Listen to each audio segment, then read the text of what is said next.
قال لا تخافا إنني معكما أسمع وأرى. അസ്സാം വലൈക്കും വറഹമത്തല്ലാഹി വർക്കാത്തു. എല്ലാവരും കണ്ടതാണെന്ന് കരുതുന്നു. അയ്യൂബ് മൗലവിയും അതേപോലെ തന്നെ ഇ എ ജബ്ബാറുമായിട്ട് നടന്ന സംവാദം, ഈ കഴിഞ്ഞ ഞായറാഴ്ച നടന്ന സംവാദം 9-ാം തീയതി. അൽഹംദുലില്ലാ വളരെ നല്ല രീതിയിൽ തന്നെ നമ്മളെ അയ്യൂബ് മൗലവി വളരെ അദ്ദേഹം പറഞ്ഞ കാര്യങ്ങൾ കൃത്യമായിട്ട് അദ്ദേഹം സമർത്ഥിച്ചു.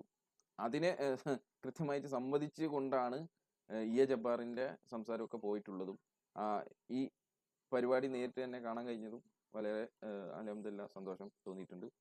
എന്തായാലും നമ്മൾ ഈ വിഷയത്തിൽ ഒരു ചെറിയ രീതിയിലൊരു അവലോകനം എന്നുള്ള രീതിയിലാണ് ഈ വീഡിയോ ചെയ്യുന്നത്. ഇദ്ദേഹം നടത്തിയ, അതായത് ഇ എ ജബ്ബാർ നടത്തിയ വിഷയ അവതരണങ്ങൾ, ആ ഭാഗം കുറച്ച് ഭാഗങ്ങൾ നമ്മൾ കേൾപ്പിച്ചുകൊണ്ടാണ് ഇൻഷാ അല്ലാഹ് ഞാനും അതേപോലെ തന്നെ ദിലീപ് സാഹിബുണ്ട് കൂടെ, ദിലീപ് യൂസുഫ് ഖാൻ, അദ്ദേഹവും ഞാനും കൂടിയാണ് ഈ ഒരു സംവാദത്തിൻ്റെ അവലോകനം നടത്താൻ പോകുന്നത് ഇൻഷാ അല്ലാഹ്.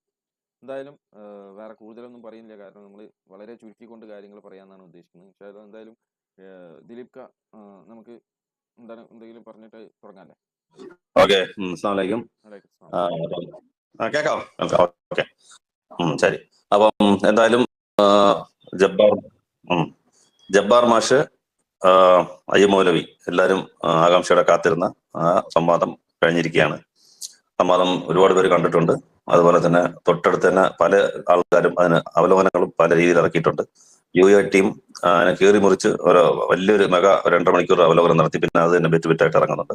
നിങ്ങൾ അതെല്ലാം കണ്ടു കാണും. എന്നാലും നമ്മുടെ സൈഡിൽ നിന്നും ഒരു അവലോകനം നടത്തണമല്ലോ. ഇപ്പൊ സമയമില്ല, ഷമീറിനൊന്നും സമയമില്ലാതിരിക്കുന്ന സമയമാണ്. എന്നാലും ഇത് കുറെ ദിവസം ആയി കഴിഞ്ഞാൽ പിന്നെ അതിന്റെ ഒരു ചൂട് പോകും. അപ്പൊ തന്നെ ചെയ്യണം എന്നുള്ള രീതിയിലാണ് നമ്മൾ ജബ്ബാർ മാഷിന്റെ ആദ്യത്തെ 20 മിനിറ്റ് പ്രസന്റേഷൻ അത് ഓടിച്ചെന്ന് പറഞ്ഞു പോകുന്നേ ഉള്ളൂ. ഡീറ്റെയിൽ ആയിട്ട് പറയാൻ നമുക്കിപ്പോ തൽക്കാലം സമയമില്ല, അത് അതിനുള്ള ഒരു സൗകര്യം ഇപ്പൊ ഇല്ല. അതുകൊണ്ട് സംവാദം ഒന്ന് ഒരു അവലോകനം നടത്തി കളയാമെന്നുള്ള രീതിയിലാണ് നമ്മൾ ഓടി വന്നേക്കുന്നത്. പെട്ടെന്ന് തന്നെ തീർക്കാൻ നോക്കാം. പിന്നെ ഒന്ന് പറയാനുള്ളത്, ഒരു ആരോപണത്തിന് നമ്മൾ സെപ്പറേറ്റ് ആയിട്ട് ഒരു മറുപടി പറഞ്ഞിട്ടുണ്ട്. അതായത് ബിലാൽ റളിയല്ലാഹു സംബന്ധമായിട്ട് ജബ്ബാർ മാഷ് ആ സംവാദത്തിൽ പറഞ്ഞ വിഗ്രഹങ്ങളുടെ മേൽ പോയിട്ട് അത് വൃത്തികേടാക്കി എന്ന് പറയുന്ന ഒരു കേസ്, അത് നമ്മൾ സെപ്പറേറ്റ് വീഡിയോ ആക്കി ഓൾറെഡി ജബ്ബാർ മാഷിന് മറുപടി കൊടുത്തതാണ്. അത് നമ്മൾ ഖുർആൻ ക്ലാസ് മറുപടി എന്ന് ഷമീർ നടത്തുന്ന ആ സീരീസിൽ കൊടുത്ത മറുപടിയാണ്. അത് വീണ്ടും നമ്മളത് സാലിദ് നിസാമി കൊടുത്ത മറുപടിയാണ്. അത് നിങ്ങൾ എല്ലാവരും കേൾക്കണം. അതിന്റെ ലിങ്ക് താഴെ കൊടുക്കുന്നുണ്ട്. അത് കേൾക്കുന്ന ഒരുപാട് പ്രയോജനങ്ങളുണ്ട്. എങ്ങനെയാണ് ഒരു റിപ്പോർട്ട് അല്ലെങ്കിൽ വാഹിദി തഫ്സീറിലുണ്ട്, ആ ബുക്കിലുണ്ട്, ഈ ബുക്കിലുണ്ട് എന്ന് പറയുമ്പോൾ എങ്ങനെയാണ് പ്രമാണങ്ങളെ വിലയിരുത്തേണ്ടത് എന്നുള്ളതിനെ കുറിച്ച് നിങ്ങൾക്ക് നല്ലൊരു ഗ്രാഹ്യം കിട്ടും, എങ്ങനെയാണ് പ്രമാണങ്ങൾ മനസ്സിലാക്കേണ്ടതുള്ളത്. അതുകൊണ്ട് നിങ്ങൾ ആ വീഡിയോ, താഴെ കൊടുക്കുന്ന വീഡിയോ എല്ലാവരും കാണുക. അപ്പം ഒരു 99% നല്ലൊരു തെളിമേറുന്ന ഒരു കൺസെപ്റ്റ് കിട്ടും, എങ്ങനെയാണ് ഒരു കാര്യം മനസ്സിലാക്കേണ്ടതെന്ന് വെച്ചാൽ. ഈ ക്രിസംഖികളും പലരും സഹിയായ റിപ്പോർട്ടുകൾ ഉപയോഗിക്കാതെയാണ്, സഹി അല്ലാത്ത റിപ്പോർട്ടുകൾ ഉപയോഗിച്ചാണ് ഇസ്ലാമിനെ വിമർശിക്കുന്നത്. അതിന്റെ 99% അങ്ങനെയാണ് ചെയ്യുന്നത്. അപ്പൊ ആ ഒരു മനസ്സിലാക്കാൻ നിങ്ങൾക്ക് നല്ലൊരു അവസരമാണ്. അത് നിങ്ങൾ താഴെ കേൾക്കുക.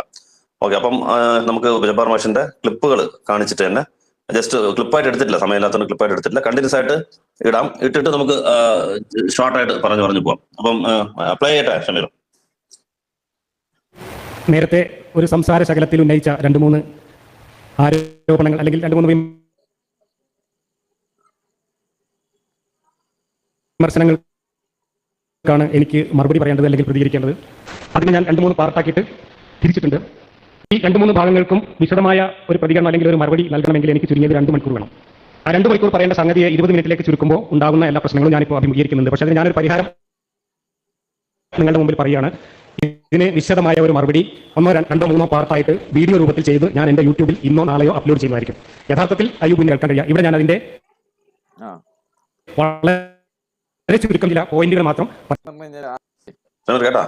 കേട്ട് ഞാൻ പറയണേക്കില്ലേ, നമ്മളൊരു സംവാദത്തിന് വിളിച്ചു കഴിഞ്ഞാൽ ആ സംവാദത്തിൽ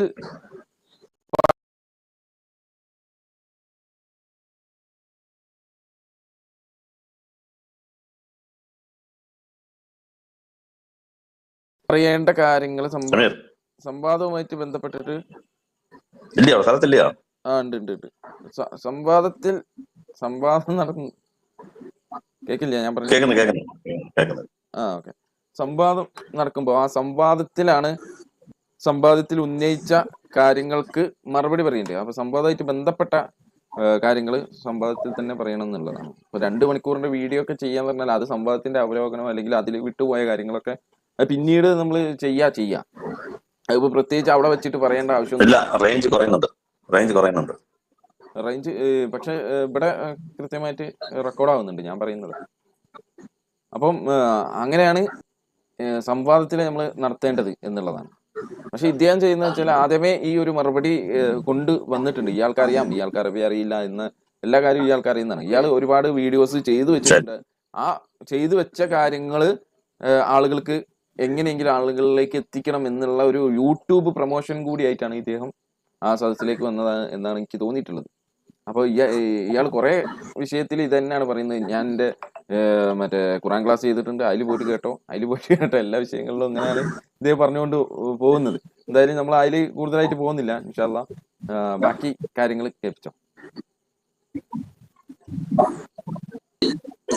ഓക്കെ, ഞാൻ ഒരു പോയിന്റ് മാത്രം പറയാം അതിനകത്ത്.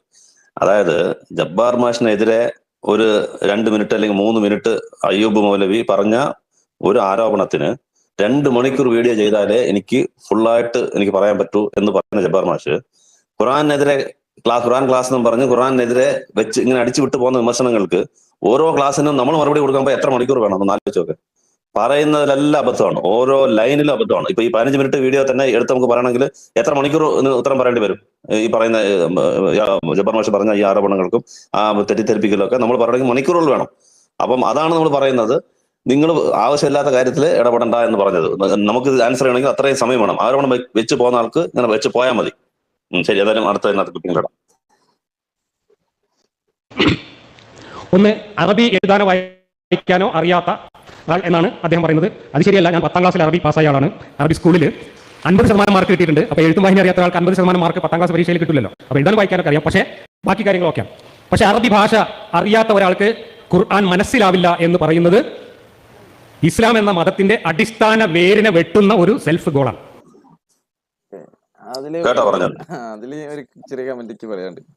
അതായത് ഞാൻ സൗദിയിൽ പണിയെടുക്കുന്ന സമയത്ത് അവിടെ ജനിച്ചു വീഴുന്ന ഓരോ കുട്ടികളും പിന്നീട് വളർന്നു വരുമ്പോൾ അറബി സംസാരിച്ചു. അവരുടെ ഇടയിൽ അറബി സംസാരിച്ചിട്ടൊക്കെ നമ്മളിപ്പോൾ മലയാളി ഒരു കുഞ്ഞ് ജനിച്ചു കഴിഞ്ഞാൽ കുറച്ച് വലുപ്പം വെച്ച് കഴിഞ്ഞാലും മലയാളി ആയിട്ടാണല്ലോ അവന് ഈ മലയാളമായിട്ട് വലിയ നല്ല ബന്ധങ്ങളുണ്ടാവും.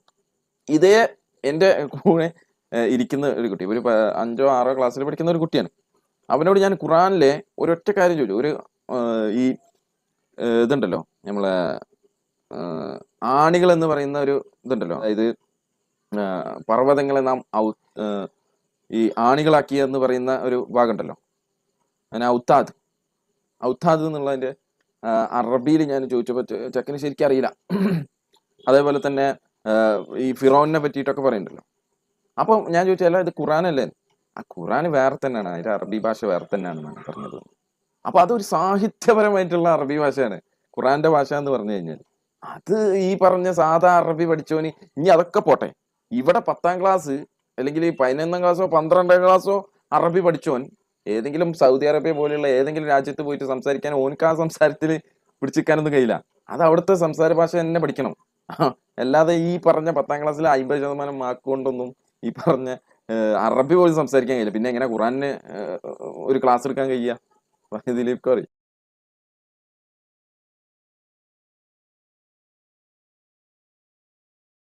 അതായത് ഇയാൾ എന്താ പറഞ്ഞു കഴിഞ്ഞാൽ കേക്കാവോ? ഞാൻ പറയുന്നത് കേക്കാം.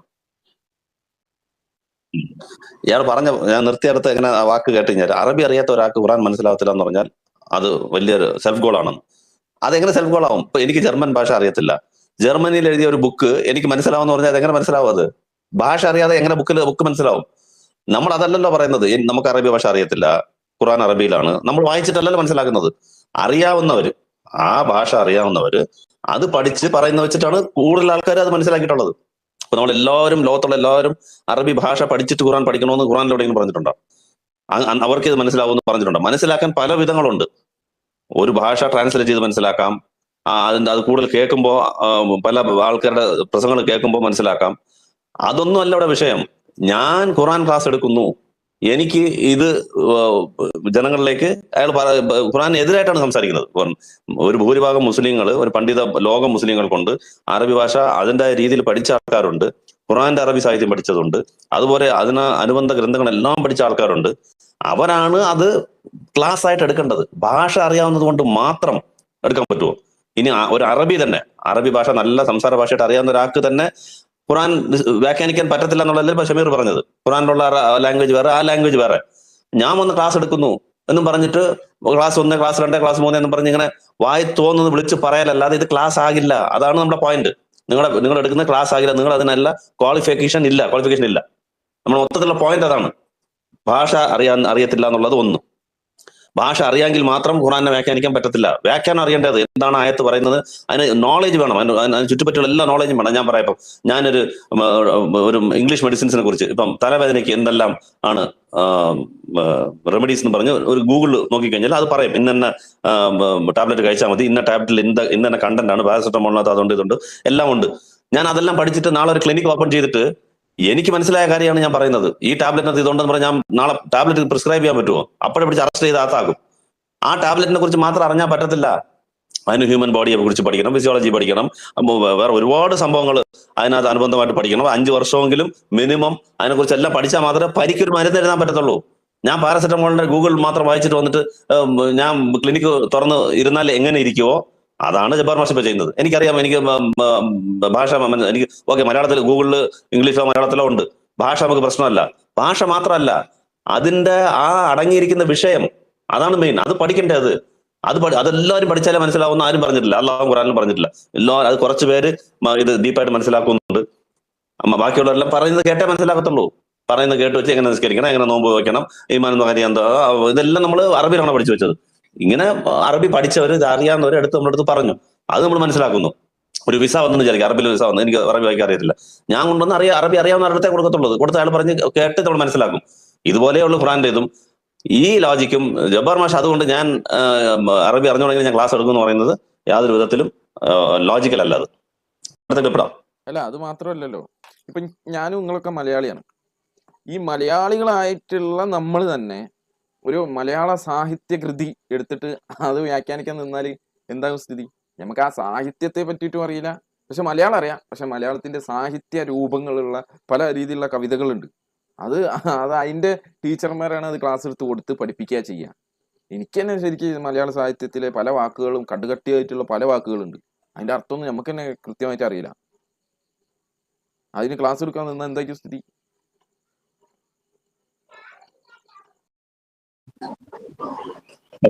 അടുത്തടട്ടെ.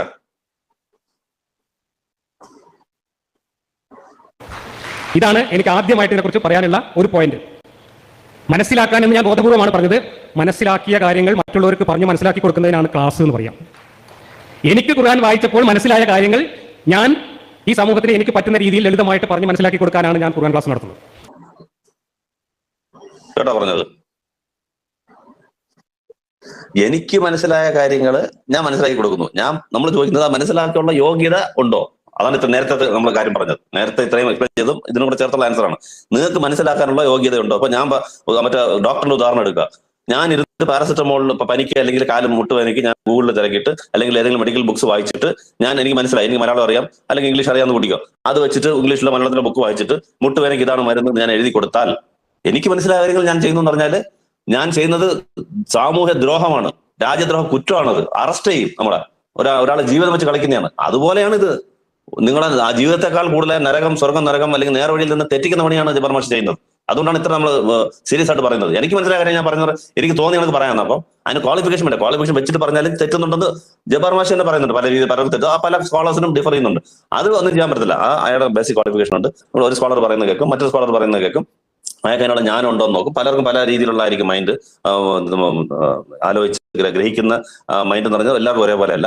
അപ്പോൾ ഒരു സ്കോളർ ഇതിനെ കുറിച്ച് നല്ലപോലെ പറയും, ഒരു ഖുറാനുള്ള എക്കണോമിക്സിനെ കുറിച്ച് പറയും, മറ്റാൾ ഫിഖിനെ കുറിച്ചായിരിക്കും, മറ്റേ ഭാഷാശാസ്ത്രത്തിനെ കുറിച്ചായിരിക്കും. അപ്പം അങ്ങനെ തന്നെ ഒരുപാട് മേഖലകൾ ഖുറാനിലുണ്ട്. എല്ലാവരും ഇപ്പൊ സാലിൻ നസാമി ഉസ്താദൊക്കെ ആണെങ്കിൽ ഒരുപാട് വായനയുള്ള ആളാണെങ്കിൽ ഇൻഡെപ്തായിട്ട് പല ഗ്രന്ഥങ്ങളും ലിങ്ക് ചെയ്ത് പോകാൻ പറ്റും പുള്ളിക്ക്. അതുപോലെ എല്ലാവരും ചെയ്യണമെന്നില്ല.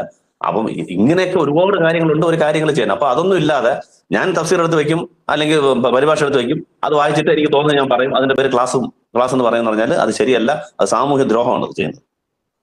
അല്ല, അത് മാത്രമല്ല, ഇപ്പൊ MBBS പഠിക്കാൻ ചോദിച്ചു. MBBS പഠിച്ചു എന്നുള്ളത് കൊണ്ട് എല്ലാ രോഗങ്ങൾക്കും ആ ആൾക്ക് മരുന്ന് എഴുതി കൊടുക്കാൻ കഴിയുമോ? ഇല്ല. അതിൽ തന്നെ പല ഇതുണ്ട്, ഓർത്തോ, അതേപോലെ കാർഡിയോളജി, അതേപോലെ ന്യൂറോ, അതിൻ്റെയൊക്കെ വേറെ വേറെ സെക്ഷൻ തന്നെയാണ്. അതേപോലെ തന്നെയാണ് എല്ലാത്തിനും ഓരോന്നുണ്ട്. അതേപോലെ തന്നെയാണ് ഇതും.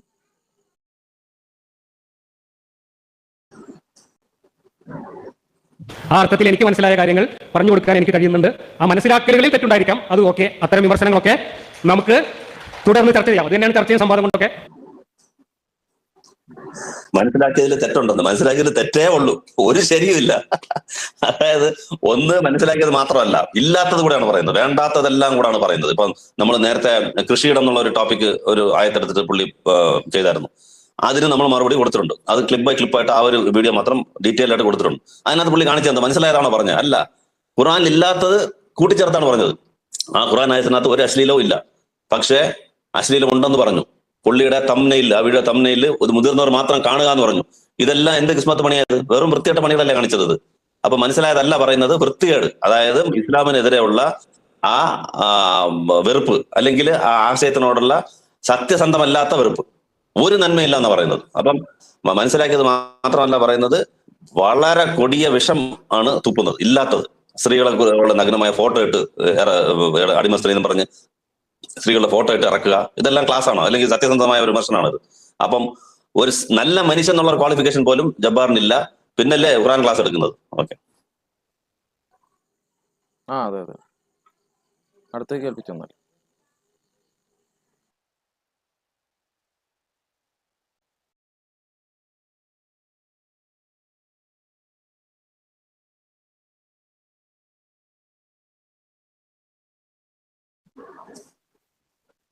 പറയുന്ന ഒരു വിശേഷണമുണ്ട്.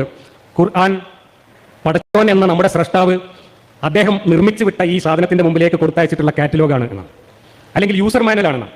കാറ്റലോഗ് അല്ലെങ്കിൽ യൂസർ മാനുവൽ എന്ന നിലക്ക് ഒരു ഉടമസ്ഥൻ, ഒരു നിർമ്മാതാവ് അയാൾ നിർമ്മിച്ച ഒരു പ്രോഡക്റ്റിന്റെ മുമ്പിലേക്ക് വെച്ച് കൊടുക്കുന്ന കാറ്റലോഗ് പോലെ പടച്ചോൻ എന്ന് പറയുന്ന മനുഷ്യന്റെ നിർമ്മാതാവ് മനുഷ്യന്റെ മുമ്പിലേക്ക് വെച്ച് തന്നിട്ടുള്ള യൂസർ മാനുവലാണ്, കാറ്റലോഗാണ് ഖുർആൻ എന്നാണ് പറയുന്നത്. അങ്ങനെയാണെങ്കിൽ അറബി ഭാഷ അറിയാത്തവർക്ക് ആ കാറ്റലോഗ് മനസ്സിലാക്കാൻ കഴിയില്ല എന്നാണ് വാദമെങ്കിൽ പടച്ചോന് വേറെ വല്ല പണി ചെയ്യുന്നതാവും നല്ലതെന്നാണ് എനിക്ക് പറയാനുള്ളത്. കേട്ടോ? കേട്ടു. അതായത് കാറ്റലോഗ് പ്രൊഡക്റ്റിന്റെ മുന്നിലേക്ക് വെച്ചെടുത്തിട്ട്, അതാണ് മൂപ്പര് പറഞ്ഞു തരുന്നത്. അതാണ്, അതായത് പ്രൊഡക്റ്റിന്റെ മുന്നിലേക്ക് വെച്ചു കൊടുത്തിട്ട് പ്രൊഡക്റ്റ് ഇത് വായിച്ചിട്ട് അങ്ങോട്ട് ചെയ്തോളാം, റോബോട്ട് പോലെ. അല്ല, മൂപ്പര് വേറൊരു ഉദാഹരണം പറഞ്ഞു വെച്ചാല്, ഇത് റോബോട്ട് അതിലേക്ക് വരുന്നുണ്ട് പിന്നീട്, അല്ലെ? അത് പിന്നീട് കഴിച്ചു ചെയ്യാം. ഇത് പറഞ്ഞു. അപ്പം പുള്ളി പറയുന്നത് കാറ്റലോഗ് ഇറക്കി, നിങ്ങൾക്ക് അറബി അറിയാത്തതുകൊണ്ട് നിങ്ങൾക്ക് മനസ്സിലാവുന്നില്ല. അതങ്ങനെ അറബി അറിയാവുന്നിടത്ത് പോയി ചോദിക്കും. കാറ്റലോഗ്, ഇപ്പൊ എനിക്കൊരു കാറ്റലോഗ്, ഞാൻ പറഞ്ഞില്ല, അറബിയിൽ ഒരു വിസ വന്നു, ഞാൻ കയറി സൗദിയിലേക്ക് പോകണം, എനിക്ക് അറബി അറിയത്തില്ല. ഞാൻ എന്ത് ചെയ്യും? അറബി അറിയാവുന്നിടത്ത് പോയി ചോദിക്കുന്നത് എന്തോ എഴുതിയേക്കുന്നത്, എന്നിട്ട് ഞാൻ പോകും, അത് ഫോളോ ചെയ്തില്ലേ? അത്രേ ഉള്ളൂ. നമ്മൾ ചോദിക്കുന്നത് നിങ്ങൾ വിമർശിക്കാൻ ആളല്ല, ക്ലാസ് എടുക്കാൻ ആളല്ല, അതിനുള്ള ക്വാളിഫിക്കേഷൻ നിൽക്കില്ല. ഇത്രേ ഉള്ളൂ പോയിന്റ്. അതിന് ഇപ്പൊ പടച്ചോൻ ഈ കാറ്റലോഗ് ഇയാൾക്ക് തന്നെ അറിയില്ല, പിന്നെ ഇയാൾ എങ്ങനെ മറ്റുള്ളവർക്ക് പറഞ്ഞു കൊടുക്കുക? അപ്പൊ ഇയാൾ എന്ത് ചെയ്യണം? ഏതെങ്കിലും അറിയുന്ന ആളെടുത്ത് പോയിട്ട് പഠിക്കണം ഈ കാറ്റലോഗ്.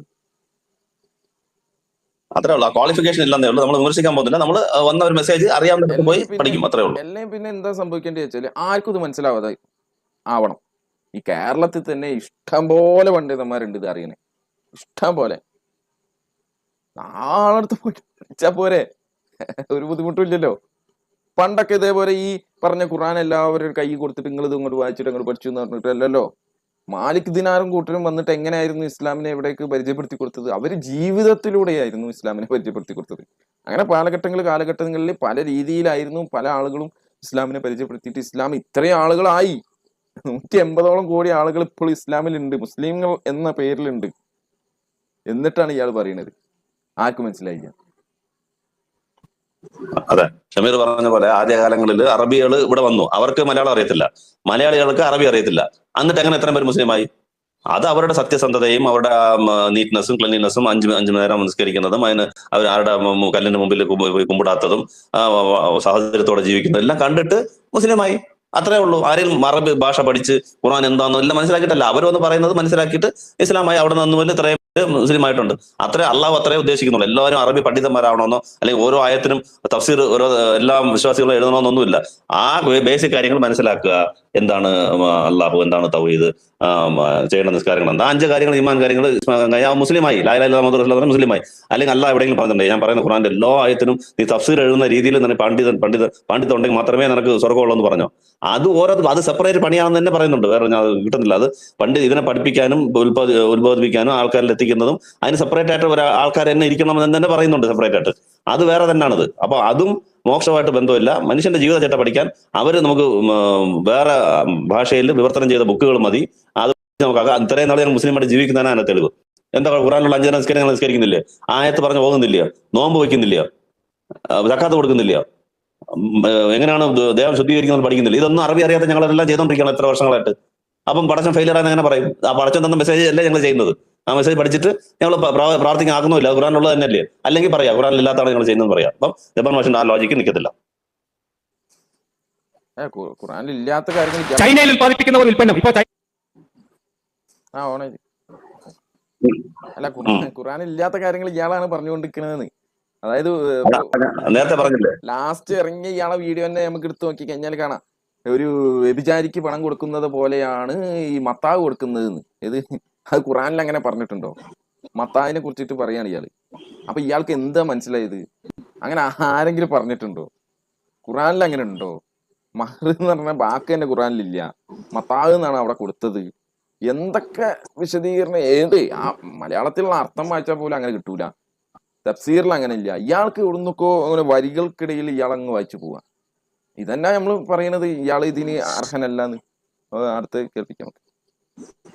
അതല്ല ഇയാൾക്ക് എനിക്ക് മനസ്സിലായ കാര്യമാണ് ഞാൻ പറയുന്നല്ലോ. ഇയാൾക്ക് ഏതെങ്കിലും ഒരു നല്ല കാര്യം അതിനകത്ത് മനസ്സിലാകാൻ ചോദിച്ചാൽ ഖുറാനിൽ നിന്ന് എന്തെങ്കിലും ഒരു നല്ല കാര്യം നിങ്ങൾക്ക് മനസ്സിലാക്കി ഒന്നും മനസ്സിലാക്കല്ലേ? ഓരോ നല്ലതുപോലും ഇല്ല. അപ്പൊ ഇത് തന്നെ മനസ്സിലാക്കുന്ന അയാൾ മനസ്സിലൊരു രോഗമുള്ളതാണ്. അത് ആ കണ്ണാടിന്റെ കുഴപ്പമാണെന്ന്. ഇയാൾ ആദ്യം വെച്ച ആ കണ്ണാടി ആദ്യം മാറ്റണം. കാരണം ഇയാളെ കണ്ണ് മൊത്തത്തില് ആദ്യമേ ഒരു ഇത് വെച്ചിട്ടുണ്ട്. അപ്പൊ ഇയാൾ വായിക്കുന്നതൊക്കെ ആ കണ്ണാടിയിലൂടെയാണ് ഇയാൾ വായിച്ചുകൊണ്ടിരിക്കുന്നത്. കണ്ണാടി ഒന്ന് വായിച്ചിട്ട് നിഷ്പക്ഷമായിട്ടൊന്ന് വായിച്ചു നോക്കിയേ, എല്ലാം ക്ലിയർ ആവും. അത് ചെയ്യുന്നില്ല എന്നുള്ളതാണ് പ്രശ്നം. അതുകൊണ്ടാണ് പറയുന്നത് ഇത് ഖുറാൻ ക്ലാസ് എന്നല്ല എന്റെ പേര്. ഇത് ഒരു സമുദായത്തിനെതിരെയുള്ള വിദ്വേഷം പരത്തലും തെറ്റിദ്ധാരണ പരത്തലുമാണ് ജബ്ബാർ മാഷ് ചെയ്യുന്നത്. ക്ലാസ് എന്ന് മാത്രമല്ല, അത് വലിയൊരു വർഗീയവാദം എന്ന് വേണം പറയാൻ. ഓക്കെ. ചൈനയിൽ നിന്ന് ലോകത്തിന്റെ നാനാഭാഗത്തേക്കും ഒരുപാട് ഉപകരണങ്ങൾ ഉണ്ടാക്കി കൊടുത്തേക്കുന്നുണ്ട്.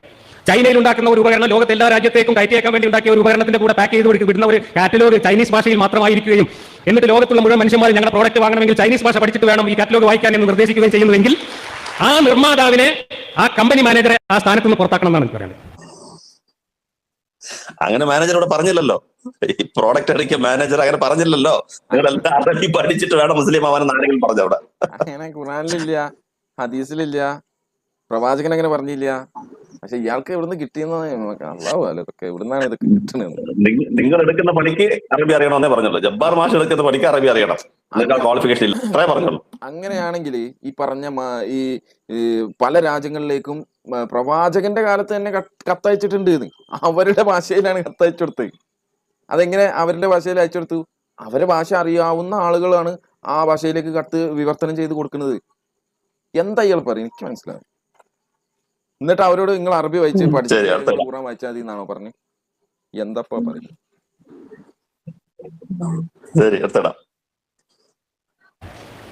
എന്താ ചൈനക്കാർ ചെയ്യുന്നത്? അല്ലെങ്കിൽ ഇന്നത്തെ കമ്പനി പ്രോഡക്റ്റ് ഒക്കെ അയക്കുമ്പോൾ കൊടുക്കുന്ന കാറ്റലോഗ് എന്താ ചെയ്യുന്നത്? അവർ ഏതൊക്കെ രാജ്യങ്ങളിൽ ഏതൊക്കെ ഭാഷക്കാർക്കാണോ ഈ സാധനം കൊടുത്തയക്കുന്നത് എന്ന് നോക്കിയിട്ട് ആ ഭാഷയിലൊക്കെ കാറ്റലോഗ് തയ്യാറാക്കും. എന്നിട്ട് ഇന്ത്യയിൽ കൊടുത്തയക്കുമ്പോൾ ഇന്ത്യൻ ഭാഷകളിലുള്ള കാറ്റലോഗ് അയക്കും, അമേരിക്കയ്ക്ക് കൊടുത്തയക്കുമ്പോൾ ഇംഗ്ലീഷിലയക്കും, അറബ് നാടുകളിലേക്ക് അയക്കുമ്പോൾ അള്ളാന്റെ ഭാഷയിലും അയക്കും. അങ്ങനെയാണ് തലക്ക് വെളിവുള്ള ഒരു കമ്പനി മാനേജർ കാറ്റലോഗ് കൊടുത്തയക്കാം.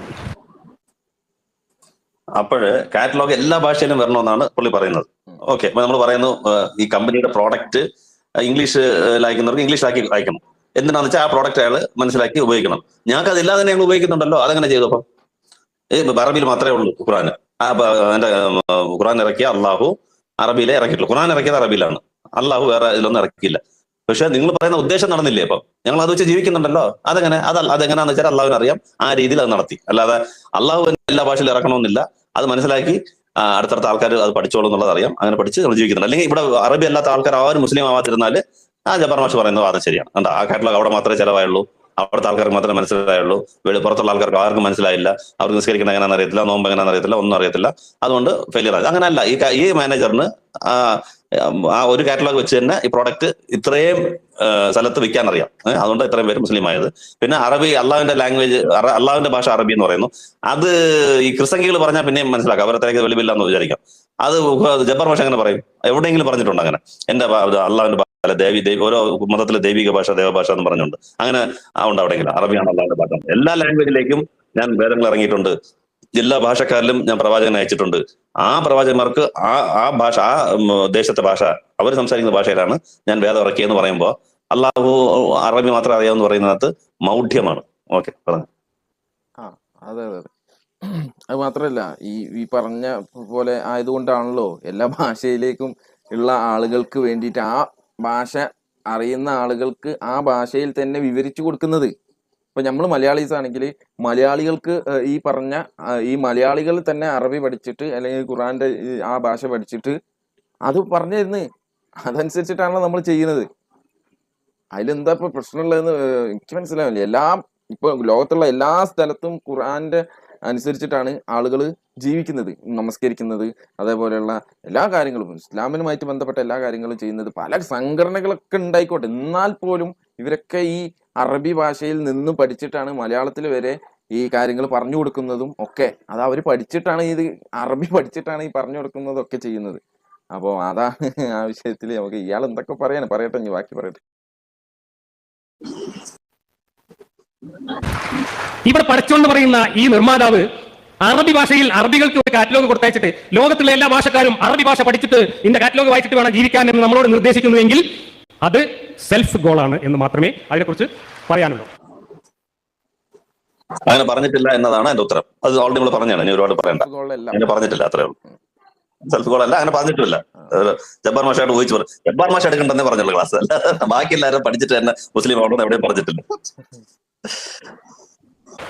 ഇനി ഈ കാറ്റലോഗിന്റെയും യൂസർ മാനുവലിന്റെയും കാര്യം ഇന്ന് അയ്യൂബ് പറയുന്നതോ അല്ലെങ്കിൽ മുസ്ലിങ്ങൾ ഇവിടെ പറയുന്നതോ അല്ല, സാക്ഷാൽ ഖുർആനിൽ പറയുന്നത്. ഖുർആനിൽ എന്താ പറയുന്നതെന്നറിയോ? ഈ കാറ്റലോഗ് ഞാൻ കൊടുത്തയച്ചിട്ടുള്ളത് മക്കക്കാർക്കും അറബികൾക്കും വേണ്ടി മാത്രമാണ്. മാത്രമല്ല, ഇതാ നോക്കൂ, യാതൊരു ദൈവദൂതനെയും തന്റെ ജനതയ്ക്ക് വിശദീകരിച്ചു കൊടുക്കുന്നതിന് വേണ്ടി അവരുടെ ഭാഷയിലല്ലാതെ നാം നിയോഗിച്ചിട്ടില്ല. ആരാ പറയുന്നത്? ഖുർആനിൽ അല്ലാഹു പറയാം. ഇപ്പൊ സെൽഫ് ഗോൾ അടിച്ചു കണ്ട? കുറച്ചു നേരം മുമ്പ് പറഞ്ഞു അറബി മാത്രം അറിയാവുന്ന അള്ളാഹു എന്ന് പറഞ്ഞു. ഇപ്പൊ എന്ത് പറയുന്നു? ഓരോ പ്രവാചകന്മാരെയും ഏത് പ്രവാചകനെ ഞാൻ അയച്ചാലും അവരുടെ ജനത സംസാരിച്ച ഭാഷയിലാണ് അയച്ചത്. അപ്പം ലോകത്തുള്ള എല്ലാ ഭാഗങ്ങളിലേക്കും ജനങ്ങളെ അയച്ചു. ഒരു സമുദായവും കടന്നു പോയിട്ടില്ല ഒരു താക്കീതുകാരൻ, ഒരു പ്രവാചകനെ അയക്കാതെ എന്ന് ഖുർആൻ ആയത്തുണ്ട്. അപ്പം ലോകം മൊത്തവും പ്രവാചകന്മാർ വന്നിട്ടുണ്ട്. അവരെല്ലാം അവർ സംസാരിച്ച ഭാഷ, അവരെല്ലാം അറബി അല്ല സംസാരിച്ചത്. അവരുടെ ഭാഷ, ആ ജനത എന്ത് സംസാരിച്ചു ആ ഭാഷയാണ് സംസാരിച്ചത് എന്ന് ജബ്ബാർ മാഷ് എന്നെ ഇവിടെ കോട്ട് ചെയ്തിട്ട് രണ്ടുപേരും എന്ത് പറഞ്ഞു? അള്ളാഹുവിന് അറബി മാത്രമേ അറിയത്തുള്ളൂ, അള്ളാഹുവിന്റെ ഭാഷയിലും കാറ്റലോഗ് അയക്കണമെന്ന് പറഞ്ഞു. ഇപ്പം സെൽഫ് ഗോൾ ആരാ അടിച്ചത്? ഇത് ജബ്ബാർ മാഷ്. ഓക്കെ, ഇനി അടുത്തത് ഇത് രണ്ട് പോയിന്റ് ആണ് പുള്ളി വെച്ചത്, രണ്ടും മിക്സ് ചെയ്ത് വെച്ചു. അത് രണ്ട് ടോപ്പിക്കാണ്. ഇനി ഒന്ന് അടുത്തത് ഇത് പറഞ്ഞത് അറബികൾക്ക് മാത്രം അയച്ചു എന്നുള്ളതാണ്. ഇപ്പൊ നമുക്ക് ഇതിനകത്ത് ഒരു ക്ലാരിഫൈ ചെയ്യേണ്ടി വരുന്നത്, ഇതിനു മുമ്പ് അയച്ച എല്ലാ പ്രവാചകന്മാരും അതാത് സമുദായം, ഇതൊക്കെ ബേസിക് ആണ്, എല്ലാവർക്കും അറിയാവുന്ന ജബ്ബാർ മാഷിന് അറിയാം.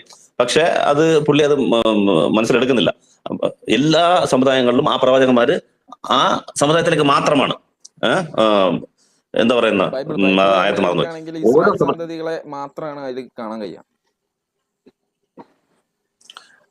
ബൈബിള് നമ്മൾ എടുത്തു നോക്കിക്കഴിഞ്ഞാൽ അവിടെ ഇസ്രായേലിലെ കേൾക്കുക എന്നൊക്കെ പറഞ്ഞിട്ടാണ് യേശു സംസാരിക്കുന്നത്. അതെ, അതിനു മുമ്പ് ആദം നബി ഉണ്ടായിരുന്നു, നൂഹ് നബി ഉണ്ടായിരുന്നു. ഇവരിൽ ഏത് ഭാഷ സംസാരിച്ചത്? അതാത് ഭാഷയാണ് സംസാരിച്ചത്. ഓരോ ഫീ ഉമ്മത്തിൻ റസൂലൻ, അതാണ് ഓരോ സമുദായത്തിനും റസൂൽ എന്നാണ് ഖുർആൻ പറയുന്നത്. ഓരോ ഉമ്മത്തിനും റസൂൽ. അപ്പം ഇതിനു മുമ്പ് അയക്കപ്പെട്ട പ്രവാചകന്മാര് ആ ജനതയിലേക്ക് മാത്രമാണ് അയക്കപ്പെട്ടിട്ടുള്ളത്. അവരുടെ പ്രവാചക ദൗത്യം എന്ന് പറഞ്ഞാൽ ആ ജനതയിലേക്ക് മാത്രമാണ്. എന്ന് വെച്ചാൽ അത് അങ്ങനെ പറ്റും. ഇന്നത്തെ പോലെ ഇന്റർനെറ്റ് കാലമോ അങ്ങനെയൊന്നും അല്ല, കമ്മ്യൂണിക്കേഷൻ ഒന്നും വരുന്ന കാലം അല്ല. അത് ഒരു പ്രദേശത്ത് കൊടുക്കുന്ന മെസ്സേജ് അടുത്ത പ്രദേശത്തിലേക്ക് പോയില്ല, അതിന് വേറെ റസൂലിനെ അയക്കണം. ഇവിടെ അങ്ങനെ അല്ല. അള്ളാഹു നല്ലപോലെ അറിയാം ഇതിന് കഴിഞ്ഞാൽ കമ്മ്യൂണിക്കേഷൻ എങ്ങനെ ഫാസ്റ്റ് ആയിട്ട് പോകും, എല്ലാം അറിയാം. അതുകൊണ്ടാണ് ഇത് ഞാൻ ഫൈനൽ റസൂലാണ്, ഫൈനൽ വേദമാണ് എന്റെ. അത് ഒരു ഭാഷയിലേ അയക്കാൻ പറ്റത്തുള്ളൂ. ഒരു ഭാഷയിൽ അയച്ചിട്ട് ആ ഭാഷയിൽ നിന്നാണ് എല്ലാവരും ആ വേദം പഠിക്കേണ്ടത്. അത് ട്രാൻസ്ലേറ്റർ വന്നു, എല്ലാം വന്നു, എല്ലാ സ്ഥലങ്ങളിലേക്ക് എത്തി, ട്രാൻസ്ലേഷൻസ് വന്നു, പഠിച്ചു കഴിഞ്ഞു. അതെല്ലാം കറക്റ്റ് ആയിട്ട് പോകുന്നുണ്ട്. അത് ഒരു ഫെയിലിയർ ആയിട്ടില്ല. എങ്ങനെ പറയേണ്ടതെന്ന് വെച്ചാൽ ഒരു സ്ഥലത്ത് അയച്ചിട്ട് മറ്റു സ്ഥലങ്ങളിലേക്ക് മെസ്സേജ് വന്നില്ല, ആ ആൾക്കാർക്ക് ഇത് മനസ്സിലാവാതെ അവർ ഇങ്ങനെ കുഴഞ്ഞു നിൽക്കുന്നു, ചിന്തിച്ച് നിൽക്കുന്നു, എന്ത് ചെയ്യണത്, അങ്ങനെയൊക്കെ ആയാലാണ് ഈ പോയിന്റ് വരിക. പക്ഷെ കറക്റ്റ് ആയിട്ട് ഒരു വേദത്തിൽ തന്നെ ഇറങ്ങി, ഒരു ഭാഷയിൽ തന്നെ ഇറങ്ങി, അത് എല്ലാ സ്ഥലങ്ങളിലേക്ക് എത്തി. അന്ന് പഴയ കാലങ്ങളിൽ അത് പറ്റത്തില്ല. ഒരു ഭാഷയിൽ ഇറങ്ങിയിട്ട് എല്ലാ ഭാഷകളിലേക്ക് വരാൻ പറ്റത്തില്ല. ഒരു ഭാഷ അറിയുന്നവർ മറ്റു ഭാഷ ട്രാൻസ്ലേഷൻസ് അറിയത്തില്ല. അപ്പം എന്ത് ലോജിക്കലായിട്ടാണ് ആ പ്ലാൻ ചെയ്ത് വന്നേക്കുന്നതെന്ന് നോക്കണം. വളരെ പെർഫെക്റ്റ് ആയിട്ട് അന്നത്തെ കാലത്ത് എന്ത് ചെയ്യണോ അത് ഓരോരോ റസലിനെ അയച്ച് അവസാന കാലം ആയപ്പോഴത്തേക്ക് ഇനി അവസാനം വരെയും വേറൊരു പ്രവാചകൻ വരാനില്ല എന്ന് പറയുമ്പോഴത്തേക്ക് ഫൈനൽ വേദം ഇതാണ്. അത് സംരക്ഷിച്ചു. ഫൈനൽ ഇത്ര 1400 വർഷമായിട്ട് ഖുർആൻ അങ്ങനെ തന്നെ സംരക്ഷിക്കപ്പെടുന്നത് അത് വലിയൊരു അത്ഭുതമാണ്. അതൊന്നും പുള്ളിയുടെ മനസ്സിൽ കാണുന്നില്ല. അതിങ്ങനെ സംരക്ഷിച്ച് എല്ലാവരും മനഃപ്പാഠം ചെയ്ത് ഒരു സമുദായത്തിൽ നിന്ന് മറ്റു സമുദായത്തിലേക്ക് ഇത് ഇങ്ങനെ കൈമാറി ലോകം മൊത്തം അറബി അറിയാത്ത സ്ഥലങ്ങളിലെല്ലാം കാണാപ്പാഠം പഠിക്കുന്നു. കാണാപ്പാഠം പിള്ള എല്ലാവരും വായിക്കുന്നത്. ഇത് പിന്നെ അതെങ്ങനെ നടന്നത്? ആ കാറ്റലോഗ് ഏതെങ്കിലും കാറ്റലോഗ് ഇങ്ങനെ കാണാപ്പാഠം പഠിക്കുമോ? ജർമ്മനിൽ വരുന്ന കാറ്റലോഗ് കൂടെ ആരെങ്കിലും പഠിക്കുമോ? അതായത് അറബിൽ വന്ന കാറ്റലോഗ് അറബി അല്ലെങ്കിൽ നമ്മൾ പഠിക്കുന്നു, നമ്മൾ വായിക്കുന്നു, കാണാപ്പാഠം വായിക്കുന്നു. അത് അടുത്തടുത്ത തലമുറയിലേക്ക് പോകുന്നു. ഇങ്ങനെ കോടിക്കണക്കിന് ജനങ്ങൾ വഴി ആ കാറ്റലോഗ് എത്തുന്നു. നിങ്ങളുടെ പ്രോഡക്റ്റിൽ അങ്ങനെ എത്തുന്നില്ലല്ലോ. നിങ്ങളുടെ പ്രോഡക്റ്റിൽ എത്തിച്ചാൽ ഓക്കെ, ആ കമ്പനിക്കാരൻ പറയും ഒന്ന് മതിയെന്ന് പറയും. അങ്ങനെ കാണാപ്പാഠം പഠിക്കുന്ന ആൾക്കാരുണ്ടെങ്കിൽ ഫ്രിഡ്ജോ അല്ലെങ്കിൽ മിക്സി ഉണ്ടാക്കുന്ന ഒരു കമ്പനി, അയാൾ എന്തിനാ എത്രയും ചെലവാക്കി എല്ലാവരും കാറ്റലോഗ് അയക്കുന്നത്? എല്ലാവരും കാണാപ്പാഠം പഠിക്കുന്നുണ്ടെങ്കിൽ അയാൾ ഇറക്കത്തില്ലത്. അപ്പം ഇതുമായിട്ട് കമ്പയർ ചെയ്യരുത്. അത് ഇറക്കിയിട്ടുണ്ട്. അറബി ഇതിന് മാത്രമല്ല, അത് പറയാൻ വന്നത്. അപ്പം അറബിയിൽ ഇറക്കിയിട്ട് എല്ലാവർക്കും കൊണ്ടുവന്നു. ഇതിന് അവർ പറയുന്ന പോയിന്റ് കുറച്ച് വിശദീകരിക്കേണ്ടതുണ്ട്.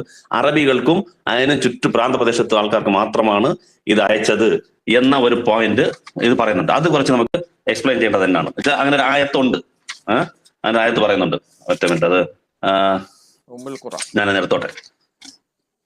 ഉമ്മുൽ ഖുറ. അത് ഒരുപാട് എല്ലാവരും തെറ്റിദ്ധരിപ്പിക്കപ്പെടുന്നുണ്ട്. അത് ഞാൻ പറയാം. ഒറ്റ മിനിറ്റ്. അതിനകത്ത് പറയുന്നത് ആയത്ത് ഞാൻ പറയാം. ഡീറ്റെയിൽഡ് ആയിട്ട് പറയേണ്ടതാണ്, പക്ഷെ നമുക്ക് സമയം ഇല്ലാത്തതുകൊണ്ട് ഓടിച്ചിട്ട് പറയാം. ആ ആയത്ത് നമ്പർ എത്രയാണെന്ന് വെച്ചാല് 6:92, 42:7. ഇത് മക്കയിലും സമീപ പ്രദേശത്തും താങ്കൾ ഉത്ബോധിപ്പിക്കാറുണ്ട്.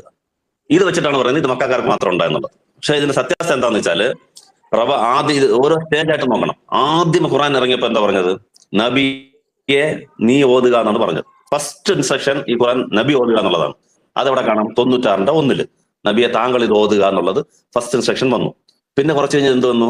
26:214 നബിയെ താങ്കളുടെ അടുത്ത ബന്ധുക്കൾക്ക് താങ്കൾ താക്കീത് നൽകുക, ഇതിനെക്കുറിച്ച് ഉത്ബോധനം നടത്തുക, ഇതിനെക്കുറിച്ച് പഠിപ്പിച്ചു കൊടുക്കുക എന്ന് അടുത്ത സ്റ്റേജ് ആയിട്ട് വന്നു. 26:214. അത് കഴിഞ്ഞ് കുറച്ച് ദിവസം കഴിഞ്ഞപ്പോൾ എന്ത് വന്നു? 6:92-ലും 6:42-7-ലും ഇപ്പം പറയുന്ന മക്കയിലും പ്രാന്തപ്രദേശത്തിലേക്കും താങ്കൾ പ്രബോധനം നടത്തുക എന്ന ആ സ്റ്റേജ് ബൈ സ്റ്റേജ് ആയിട്ട് ആ പ്രബോധന ദൗത്യം അള്ളാഹു വിശാലമാക്കിയിട്ടേ വരികയാണ്. അടുത്തത് എന്ത് പറഞ്ഞു? 7:158, 21:107, 34:28. ശ്രദ്ധിച്ചോളാം. 7:158, 21:107, 34:28. ഇത് ലോകത്താകമാനമുള്ള ആൾക്കാർക്ക്. ഇതിലും വളരെ മൈന്യൂട്ടായിട്ട് ശ്രദ്ധിക്കുക. ലോകത്താകമാനമുള്ള ആൾക്കാർ എന്ന് പറയുമ്പോൾ പ്രവാചകൻ ജീവിച്ചിരിക്കുമ്പോൾ ഉള്ള ആൾക്കാരുണ്ടല്ലോ, പ്രവാചകൻ മീറ്റ് ചെയ്യുന്നതും മീറ്റ് ചെയ്യാത്തതുമായ ആൾക്കാർ ലോകത്തെല്ലാവരും കാണാം. അവർക്ക് ഇത് ഉണ്ട് എന്ന് അവർക്കും കൂടാണ് ഇത് ഖുർആൻ. അവർക്ക് ഉത്ബോധിപ്പിക്കുക എന്നുള്ള ഇതിനകത്ത് പറയുന്നുണ്ട്. അടുത്ത വചനം, അടുത്ത 62:2-3. ഇത് ലോകാവസാനം വരെയും ഉള്ള ആൾക്കാർക്ക് ഇത് ഉണ്ടെന്ന് ആ ആയത്തിൽ പറയുന്നുണ്ട്. പ്രവാചകൻ കാണാത്ത ആൾക്കാർ, ഇനി വരെയുള്ള അവസാനം വരെയും പ്രവാചകനെ കാണാൻ പറ്റാത്തത്, ഇപ്പൊ ജീവിച്ചിരിപ്പില്ലാത്ത ആൾക്കാർ, അതായത് അത് ലോകത്ത് അവസാനം വരെയുള്ള ആൾക്കാർ വരും. അവർക്ക് എല്ലാവർക്കും ഉള്ള ഉത്ബോധനമാണ് ഇതെന്ന് ഖുർആൻ പറയുന്നുണ്ട്. അതിൽ ഒരായത്തെടുത്ത് വെച്ചിട്ട് ഇത് മക്കാർക്ക് മാത്രമാണ്, അല്ലെങ്കിൽ 96:1 നബിയെ നീ ഓതുക എന്നുണ്ട്, അത് നബിക്ക് മാത്രമാണ് എന്ന് പറയുന്ന പോലെയുള്ള ഇത്. അപ്പം ആ വാദം ശരിയല്ല. ഇതാണ് ഇതിനകത്ത് ഷോർട്ടായിട്ട് പറയാനുള്ളത്. ഇത് എല്ലാവർക്കും ഉള്ളതാണെന്നുള്ള യാതൊരു തെറ്റുമില്ല. ഓക്കെ. അതെ. ഞാൻ പ്രത്യേകിച്ച് സൗണ്ട് പോയി,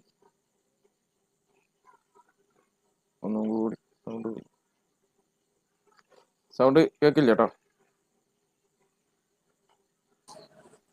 ഓക്കെ.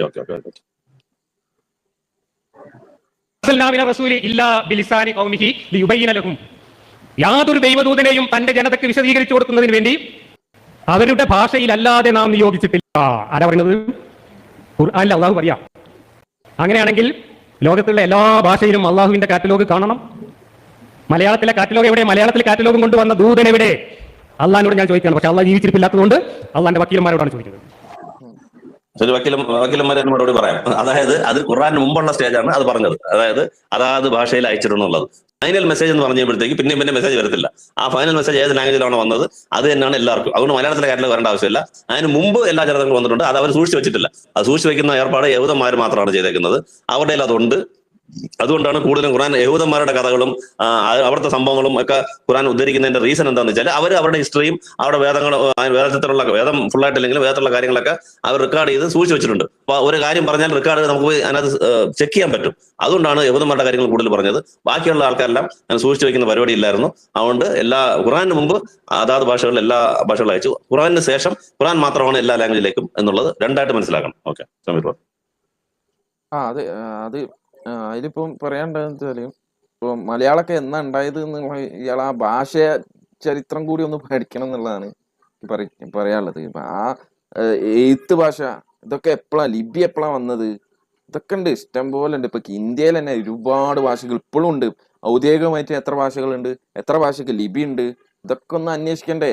വെറുതെ അങ്ങ് പറയുക തന്നെയാണ് ചെയ്യുന്നത്. അല്ലാതെ ഇപ്പൊ എന്താ നമ്മൾ പറയാ, ഒരു മാഷ് എന്നുള്ള നിലക്ക് നമ്മൾ എത്രത്തോളം ഇയാളെ ബഹുമാനിക്കാൻ കഴിയുമോ അത്രത്തോളം ബഹുമാനിച്ചിട്ട് നമ്മൾ സംസാരിക്കുന്നത് മാത്രം, വേറെ ഒന്നും പറയാല്ലേ ഇതൊന്നും.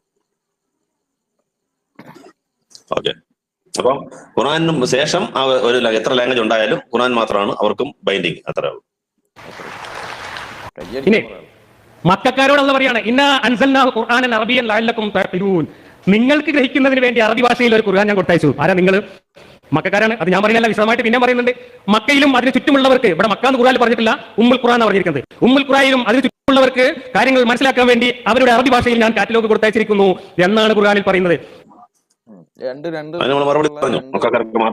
ഭാഗങ്ങളായിട്ടുള്ള ആയത്തുകളാണ് ഇയാൾ എടുക്കുന്നത് തന്നെ, അല്ലാതെ ഒരു അടിയുള്ള ആയത്തൊന്നല്ല അത്.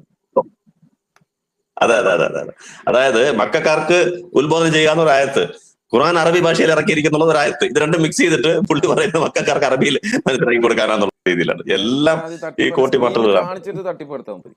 ലൈവ്. അപ്പം നമ്മളത് പറഞ്ഞു, ഓൾറെഡി അഡ്രസ് ചെയ്ത വിഷയമാണ്. അടിച്ചുവിട്ട് പോവാം.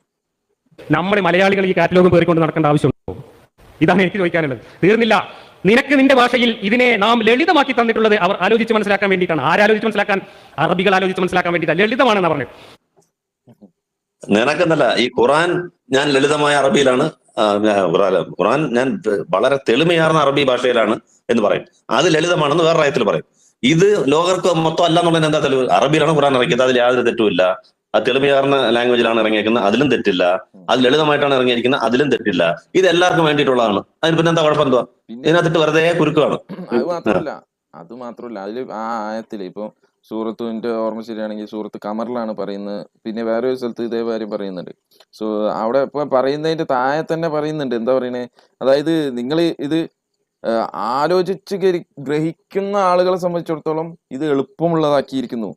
ഖുർആൻ നാം എളുപ്പമുള്ളതാക്കിയിരിക്കുന്നു എന്ന് പറഞ്ഞിട്ട് ആലോചിച്ച് മനസ്സിലാക്കുന്നവർക്ക്, ഇയാളെ പോലെയുള്ള ചിന്തിക്കാതെ ഹൃദയങ്ങളൊക്കെ മറ്റേ തീർച്ചയായും ആലോചിച്ച് മനസ്സിലാക്കാൻ വേണ്ടി ഖുർആൻ നാം എളുപ്പമാക്കിയിരിക്കുന്നു. എന്നാൽ ആലോചിച്ച് മനസ്സിലാക്കുന്നവരായി ആരെങ്കിലും ഉണ്ടോ എന്ന് ഖുർആനിൽ ഇപ്പൊ സൂറത്ത് ഖമർ 54-ാമത്തെ അധ്യായത്തിൽ 17-ാമത്തെ വചനം, ഇത് ഏത് ആയത്തിലും ഈ കാര്യം പറയുമ്പോഴൊക്കെ അവിടെ ആലോചിച്ച് മനസ്സിലാക്കുന്നവരാരെങ്കിലും ഉണ്ടോ? എന്നാൽ നിങ്ങൾ ആലോചിച്ച് മനസ്സിലാക്കും എന്ന് പറഞ്ഞു. വെറുതെ അങ്ങ് വായിച്ചു പോകുന്ന ആളുകളെ സംബന്ധിച്ചിടത്തോളം, അല്ലെങ്കിൽ അതിനെ വിമർശിക്കാൻ മാത്രം ഇരുന്ന് ജീവിതം ഉയിഞ്ഞിടുന്ന ആളുകളെ സംബന്ധിച്ചിടത്തോളം ഒന്നും മനസ്സിലാവില്ല. അതിപ്പോ നമ്മളെ തെറ്റല്ല. അത് ഏത് വിഷയവും അങ്ങനെ തന്നെയാണ്. അത് ആ വിഷയത്തിലേക്ക് ഇറങ്ങി പഠിച്ചാലേ ആ കാര്യങ്ങൾ മനസ്സിലാവുള്ളൂ.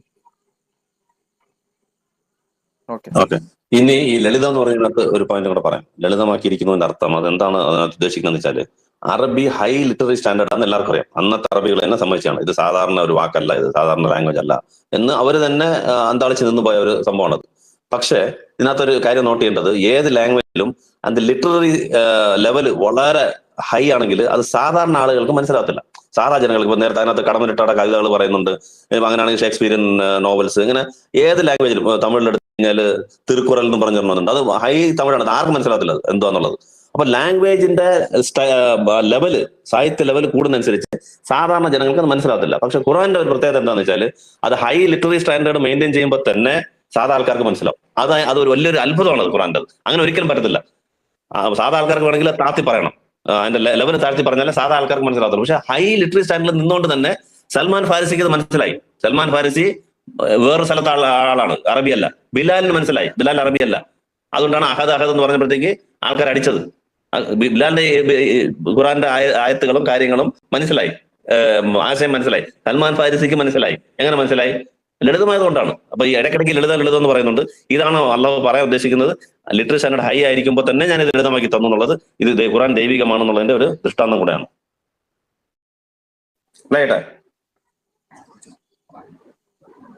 ലളിതത്തിന്റെ പോലെ നമുക്ക് പിന്നെ പറയാം. നമുക്ക് അവിടുന്ന് പോവാം. വചനങ്ങൾ വിശദീകരിക്കപ്പെട്ട ഒരു വേദഗ്രന്ഥം മനസ്സിലാക്കുന്ന ആളുകൾക്ക് വേണ്ടി അറബി ഭാഷയിൽ പാരായണം ചെയ്യപ്പെടുന്ന ഗ്രന്ഥം അറബികളോടാണ് പറയുന്നത്. നമുക്ക് അറബിയിൽ മനസ്സിലാവോ? ഇല്ല. അറബികളോട് പറഞ്ഞതുകൊണ്ട് അറബി ഭാഷയിലാണെന്നുള്ളത് ഓക്കെ, അറബികളോടെന്നുള്ളത് വേറെയാണ്. ഇത് അറബി ഭാഷയെ ഞാൻ ഇറക്കി തന്നിരിക്കുന്നത് പറഞ്ഞു. അങ്ങനെ ഖുറാനിലോടും പറഞ്ഞിട്ടില്ല. അയാളെ എവിടെയില്ല. പുള്ളി അറബിയിൽ ഇറക്കി എന്ന് പറയുന്നതെല്ലാം അറബികൾക്ക് ഇറക്കി എന്നാക്കുന്നു പുള്ളി. ഇടയ്ക്കൊരു വാക്ക് ചേർത്തിട്ട് ഞാൻ ഖുറാൻ അറബിയിൽ ഇറക്കി എന്ന് പറയുമ്പോഴത്തേക്ക് അയാള് ഖുറാൻ അറബികൾക്ക് ഇറക്കി എന്നാക്കും. അല്ല, ഇത് ലൈവ് പ്രോഗ്രാം ആണ് എന്നുള്ള ഓർമ്മ ഒന്നുമില്ല. മൂപ്പര് ഖുറാൻ ക്ലാസ് നടത്തുന്ന ആ പരിപാടി തന്നെ സ്റ്റേജിൽ നടത്താന്ന് അത്രേ ഉള്ളൂ. വേറൊന്നും പറയല്ലേ. ഓരോ ലൈനിലും പറയണമെങ്കിൽ എത്ര നേരം പറയണം. അറബിയിൽ ഇറക്കി എന്നുള്ളത് അറബികൾക്ക് ഇറക്കിയത്. അറബി വരാർക്ക് മനസ്സിലാകത്തില്ലേ? ഞങ്ങൾ മനസ്സിലാക്കില്ല, അതിൽ പ്രൂഫ് പറഞ്ഞു. അറബിയിൽ ഇറക്കിയത് ഞങ്ങൾ മനസ്സിലാക്കി, ഞങ്ങൾ ചെയ്യുന്നുണ്ട്. ഓക്കെ, അടുത്ത ക്ലിപ്പിടാം. അപ്പൊ അള്ളാഹ് കൊടുത്തയച്ച ഈ കാറ്റലോഗ് നമുക്ക് യാതൊരു പ്രയോജനമില്ലെന്ന് അള്ളാഹ് തന്നെ പറയുന്നു. അതാണ് ഞാൻ പറഞ്ഞത്. അറബി അറിയാത്തവർക്ക് അള്ളാന്റെ കാറ്റലോഗും യൂസർ മാനുവലും വായിച്ചാൽ മനസ്സിലാവില്ല എന്നാണ് ഇപ്പൊ നിങ്ങൾ എനിക്കെതിരെ ആരോപണം ഉന്നയിക്കാൻ വേണ്ടി കൊണ്ടുവരുന്ന വാദമെങ്കിൽ ആ വാദത്തോടു കൂടി ഇസ്ലാം പൊളിഞ്ഞ് മനസ്സിലാക്കണം. ഇപ്പൊ പ്രശ്നമൊന്നുമില്ല. ജബ്ബാർ മാഷിന് ഖുർആൻ ക്ലാസ് നടത്താന്ന് ലൈസൻസ് കൊടുത്തു കഴിഞ്ഞാല് ഇതൊന്നും ഈ ആയത്തൊക്കെ ശരിയാവും. ജബ്ബാർ മാഷിന് മനസ്സിലാവും നിങ്ങൾ അറബി അറിയാതെ ക്ലാസ് എടുത്തോന്ന് പറഞ്ഞു കഴിഞ്ഞാല് ഓക്കെ, ഇത് ബാക്കി എല്ലാവർക്കും മനസ്സിലാവും. ജബ്ബാർ മാഷ് എടുക്കാൻ പാടില്ല എന്ന് പറഞ്ഞാൽ നിങ്ങൾ എങ്ങനെ മുസ്ലിമായിട്ട് ജീവിക്കും, നിങ്ങൾ എങ്ങനെ ഇത് മനസ്സിലാക്കും എന്നാണ് ചോദിക്കുന്നത്. എന്തോ വാദമാണ് ഇതൊക്കെ. നമ്മൾ ഇതിനൊക്കെ ഓൾറെഡി മറുപടി പറഞ്ഞു കഴിഞ്ഞു, പിന്നെ റിപ്പീറ്റ് ചെയ്യുന്നു. ഓക്കെ. അപ്പൊ വേറെ നമുക്ക് കട്ട് ചെയ്ത് ക്ലിപ്പിംഗ് എടുക്കാൻ പറ്റില്ല, അവിടെ ഫുള്ള് കണ്ടിന്യൂസ് ആയിട്ട് കേൾപ്പിക്കുകയാണ്.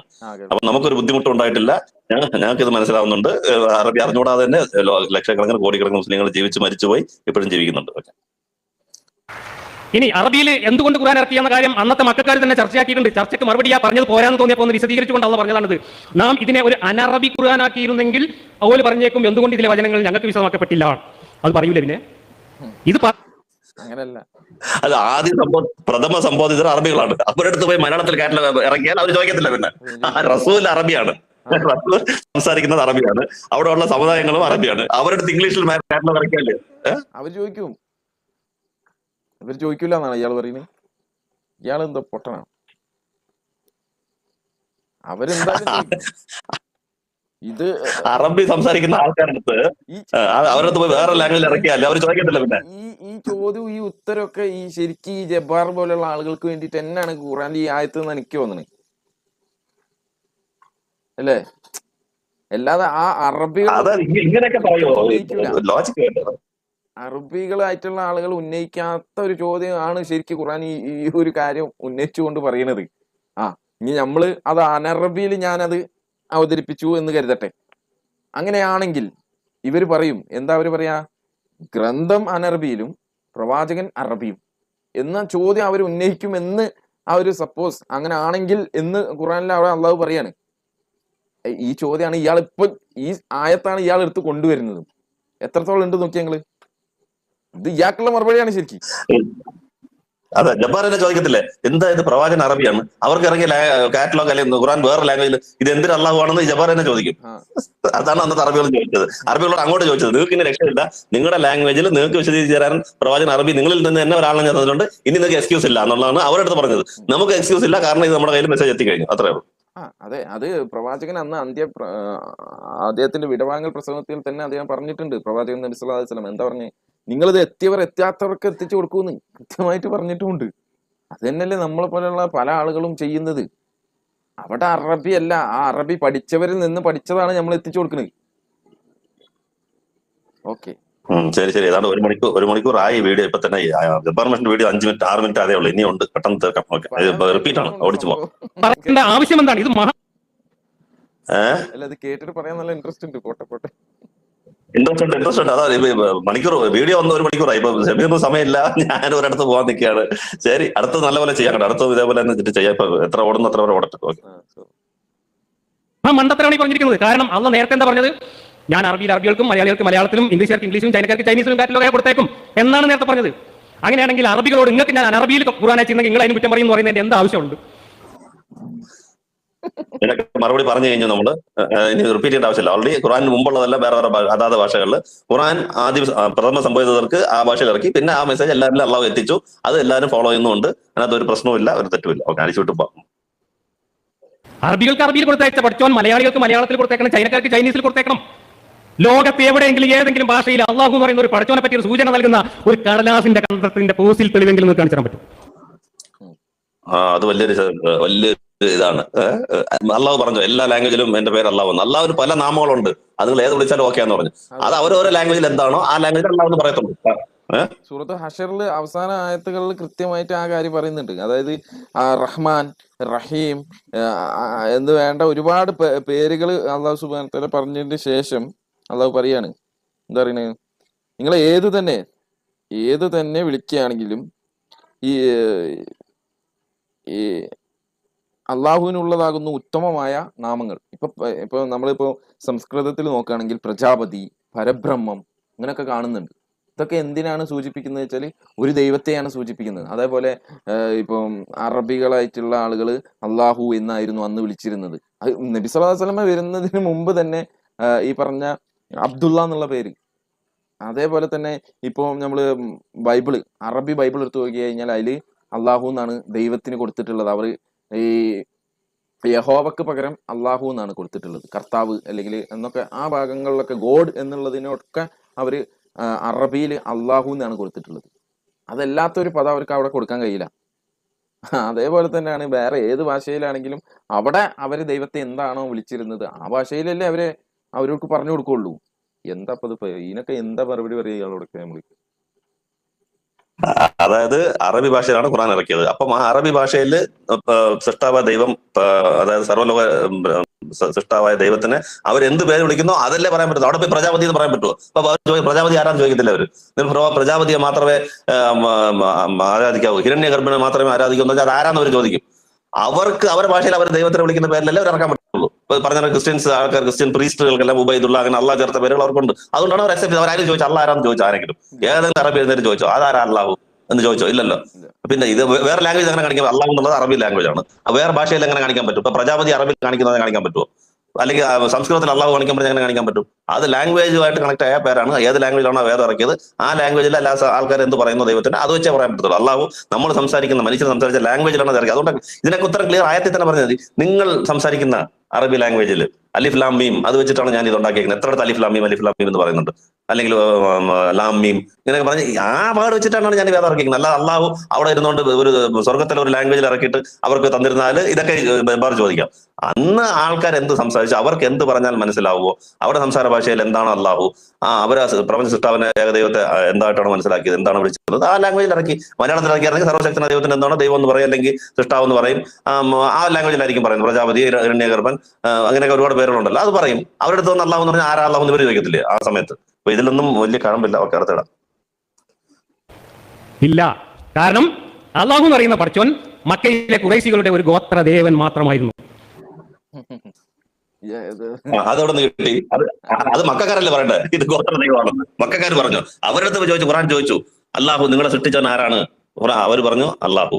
നിങ്ങൾക്ക് ആകാശത്ത് നിന്ന് മഴ വർഷിച്ചു തരുന്ന ആരാണ്? അള്ളാഹു. അവിടെ വലിയ അപകടങ്ങൾ സംഭവിക്കുമ്പോൾ അവരാരെയാണ് വിളിച്ചത്? അള്ളാഹുവിനെയാണ് വിളിച്ചത്. ഇങ്ങനെ ഒരുപാട് കാര്യം നിങ്ങൾ നബിയെ പോയി അവരോട് ചോദിക്കുക, ആരാണ് നിങ്ങളെ സൃഷ്ടിച്ചത്, ആരാണ് കന്നം തരുന്നത്, നിങ്ങളെ സംരക്ഷിക്കുന്ന ആരാണ്? ഇതെല്ലാം അള്ളാഹു അള്ളാഹു എന്ന് പറയും. പിന്നെ അവരെന്താണ് ഇങ്ങനെയാണ് വഴിതെറ്റി പോകുന്നത്, മറ്റു കുട്ടി ദൈവങ്ങളെ ആരാധിക്കുന്നത് എന്താണെന്ന് ക്ലിയർ ആയിട്ട് ഖുറാനിലുണ്ട്. ഈ ഗോത്രദൈവത്തിന് ഒരു ഫാഷനാണ് ഇപ്പൊ. ക്രിസ്തംഗികളും എല്ലാം അവര് യഹോവ ഗോത്രദൈവം നമ്മൾ ബൈബിളിൽ നിന്നൊക്കെ തെളിയിക്കുന്നുണ്ട്. അത് ഒരു ഗോത്രത്തിന് മാത്രമുള്ള ദൈവമാണ് ക്രിസ്ത്യാനികൾ തന്നെ പറയുന്നുണ്ട്, ശിവ പിടിക്കുന്ന പോലെ ആൾക്കാർ. അപ്പൊ അതാകുമ്പോൾ അവർ അള്ളാഹുവിനെ ഇപ്പൊ ഗോത്രദൈവമാക്കണം അവർ തുടങ്ങി വെച്ചതാണ്. ഇപ്പൊ ജബ്ബാർ മാഷ് ചേർത്തുകൊണ്ടിരിക്കുന്നത് ഒരു കഴമ്പില്ലാത്ത വാദങ്ങൾ ഒക്കെ പറയാം. അല്ല, അന്ന് അവിടെ ആരാധിച്ചിരുന്ന ഒരുപാട് ഗോത്രങ്ങൾക്ക് ഓരോരോ ദൈവങ്ങൾ ഉണ്ടായിരുന്നു, ഓരോ വിഗ്രഹങ്ങൾ ഉണ്ടായിരുന്നു. പക്ഷെ അള്ളാഹുവിന്റെ ഒരു വിഗ്രഹം പോലും അവിടെ ഇല്ല എന്നുള്ളത്. ആ മക്കയിൽ അള്ളാഹുവിന് ഒരു വിഗ്രഹം ഇല്ല, പിന്നെ എങ്ങനെയാണ് ഗോത്രദൈവമാവുക? അവിടെ പൊതുവായിട്ട് എല്ലാവരും ആരാധിച്ചിരുന്നത് അള്ളാഹുവിനായിരുന്നു. എന്നാൽ അള്ളാഹുവിലേക്ക് ഞങ്ങൾക്ക് കൂടുതൽ അടുപ്പം ഉണ്ടാക്കാനും അതേപോലെ ഉള്ള കാര്യങ്ങൾക്കുമാണ് ഇവർ ഈ പറഞ്ഞ പല കുട്ടി ദൈവങ്ങളെയും അവരെ ആരാധിച്ചിരുന്നത്. ഇപ്പൊ ഇക്രിമിയ അബൂജഹലിന്റെ മകൻ ഇക്രിമയായിട്ട് ബന്ധപ്പെട്ടിട്ടുള്ള ചരിത്രം നമുക്ക് നോക്കിക്കഴിഞ്ഞാൽ അദ്ദേഹം ഈ കടലിലേക്ക് പോകുന്ന സമയത്ത് അവര് പറയുന്നുണ്ട്, ഇനി നമുക്ക് അള്ളാഹുവിനെ അല്ലാതെ ഒരു ആരും വിളിച്ചിട്ട് കാര്യമില്ല എന്നവര് പറയുന്ന ഒരു സന്ദർഭമുണ്ട്. ആ സമയത്ത് ഇദ്ദേഹം ചിന്തിക്കുകയാണ്, അതെന്താ അങ്ങനെ? അങ്ങനെ ഈ ഇവിടെ നിന്ന് ഇന്നെ രക്ഷിക്കാൻ കഴിയാത്ത മറ്റു ദൈവങ്ങളെ എനിക്ക് ആവശ്യമില്ല, എനിക്കിന്ന് അള്ളാഹു തന്നെ മതി എന്ന് പറഞ്ഞ് പിന്നീട് ഇസ്ലാമിലേക്ക് കടന്നു വരുന്ന അബൂജഹലിന്റെ മകനെ പറ്റി, അബൂജഹലിന്റെ ആണോ അബൂജഹലിന്റെ ആണോ ഓർമ്മയില്ല, അവരുടെ മകന് കടന്നു വരുന്നുണ്ട്. അപ്പൊ എന്താണ് സംഭവം എന്ന് വെച്ച് കഴിഞ്ഞാൽ ഇതാണ്. അപ്പം അവിടെ ഒരു ഖുറൈശികളോ അല്ലെങ്കിൽ മറ്റു ഗോത്രക്കാരോ ആയിട്ട് ഒരു ഗോത്രദൈവമല്ല ശരിക്കും അവിടെ അള്ളാഹു എന്നുള്ളത് ഒരു കോമൺ ആയിട്ട് എല്ലാവരും അംഗീകരിച്ച. അതുകൊണ്ട് തന്നെയാണ് ഖുറാനിലുള്ള പല ആയത്തുകളും കാണാൻ കഴിയുന്നത്. എന്ത്, നിങ്ങൾ അവരോട് ചോദിക്കുക, എന്ത്, ആകാശങ്ങളെയും അതേപോലെ മറ്റുള്ളവരെയൊക്കെ പടച്ചത് ആരാണ് എന്ന് നബിയെ നീ അവരോട് ചോദിക്കുക എന്ന് പറഞ്ഞിട്ട് അവിടെ നിർത്തുകയല്ല ചെയ്തത്. അവര് തീർച്ചയായും പറയും അള്ളാഹു ആണെന്ന്. അത് ഈ ആരടുത്ത ഈ ഇതൊക്കെ പറയുന്നത്? പറഞ്ഞ ഖുറൈശികളടക്കമുള്ള എല്ലാവരോടുമാണ് പറയുന്നത്. അപ്പൊ അവരാരെങ്കിലും നിഷേധിച്ചോ? ഞങ്ങൾ അങ്ങനെ പറയില്ലാന്ന്? ഇല്ല. അവരവിടെ ആരും നിഷേധിച്ചതായിട്ടുള്ള ഒരൊറ്റ ഹദീസ്, ഒരു തുണ്ട് ഹദീസ് ഇയാൾ കൊണ്ടുവരട്ടെ, അപ്പൊ നമുക്ക് ബാക്കി പറയാം. ഓക്കെ. അതുപോലെ തന്നെ അവിടുത്തെ യഹൂദന്മാർ ജീവിച്ചിരുന്ന സ്ഥലമാണല്ലോ. അപ്പൊ അവർക്ക് വേറെ ജ്ഞാനമുണ്ട്. അവരെങ്കിലും പറഞ്ഞു, ഇത് നിങ്ങൾ അള്ളാഹുവിനെ യോത്ര ദൈവത്തെയാണ് നിങ്ങൾ ആരാധിക്കുന്നത് ഏതെങ്കിലും യഹൂദന്മാർ പറഞ്ഞു. അവർ മനസ്സിലാക്കി ഒരുപാട് വലിയ പണ്ഡിതന്മാരെല്ലാം മുസ്ലിങ്ങളോട്ട് വന്നു. അതുകൊണ്ടാണ് അവർക്ക് അത്രയും ദേഷ്യവും. അവർ മദീനയിൽ വന്ന് നിന്നത് തന്നെ ഈ പ്രവാചകനെ പ്രതീക്ഷിച്ചതാണ്. അത് വേറെ ഹിസ്റ്ററികളാണ്. അത് പറയുന്ന ആൾക്കാർ വേറെ നല്ല രീതിയിൽ പറയുന്ന ആൾക്കാരുണ്ട്. മദീനയിൽ എന്തുകൊണ്ട് യഹൂദന്മാർ വന്നു? അവർക്ക് യാതൊരു ബന്ധമില്ലാത്ത സ്ഥലമാണ്. അവർക്ക് അവരുടെ വേദങ്ങളുണ്ട് ഇവിടെ നിന്ന് ഒരു പ്രവാചകൻ വരും എന്നുള്ളത്. അവർ കണ്ടു. അബ്ദുൽ സലാം എന്ന് പറഞ്ഞ പേരും വിട്ടുപോയി. ആ യഹൂദ റബ്ബി വലിയ പണ്ഡിതൻ പ്രവാചകനെ കണ്ട ഉടനെ അതിന്റെ ഗുണങ്ങളെല്ലാം കണ്ടു എന്ന് പറഞ്ഞിട്ട് അപ്പോഴേ മുസ്ലിം ആവാണ്. അപ്പൊ അവർ പറയണ്ടേ, നിങ്ങൾ അല്ലാഹു ഗോത്രദൈവത്തെ അവർ ശിർക്കിനൊക്കെ ഒരു സൈഡിൽ ഇത് ചെയ്താൽ അവരും അവരുടെ നല്ല ആൾക്കാർ, അവരുടെ സാലിഹായ ആൾക്കാരെ അവർ കബർ കെട്ടി പൂജിച്ചിരുന്നു. അതല്ലാഹു അത് ശരിയല്ല എന്ന് അവർ ശപിക്കപ്പെട്ടവരെന്നൊക്കെ പറയുന്നുണ്ട്. എന്നാലും ആ ഏകദൈവത്തെയാണ് ഇവർ ആരാധിക്കുന്നത് എന്നുള്ളത് അവർക്ക് നല്ലപോലെ വേദജ്ഞാനമുള്ളവരെ തന്നെ സംബന്ധിച്ചതാണ്. 1400 ഇപ്പുറം വന്ന ക്രിസംഗികൾക്ക് ജബ്ബാർ മാഷിനാണ് അത് ഗോത്രദൈവമാക്കേണ്ട അവർ ഒരു നിർബന്ധം അവർക്കുള്ളത്. ഓക്കെ.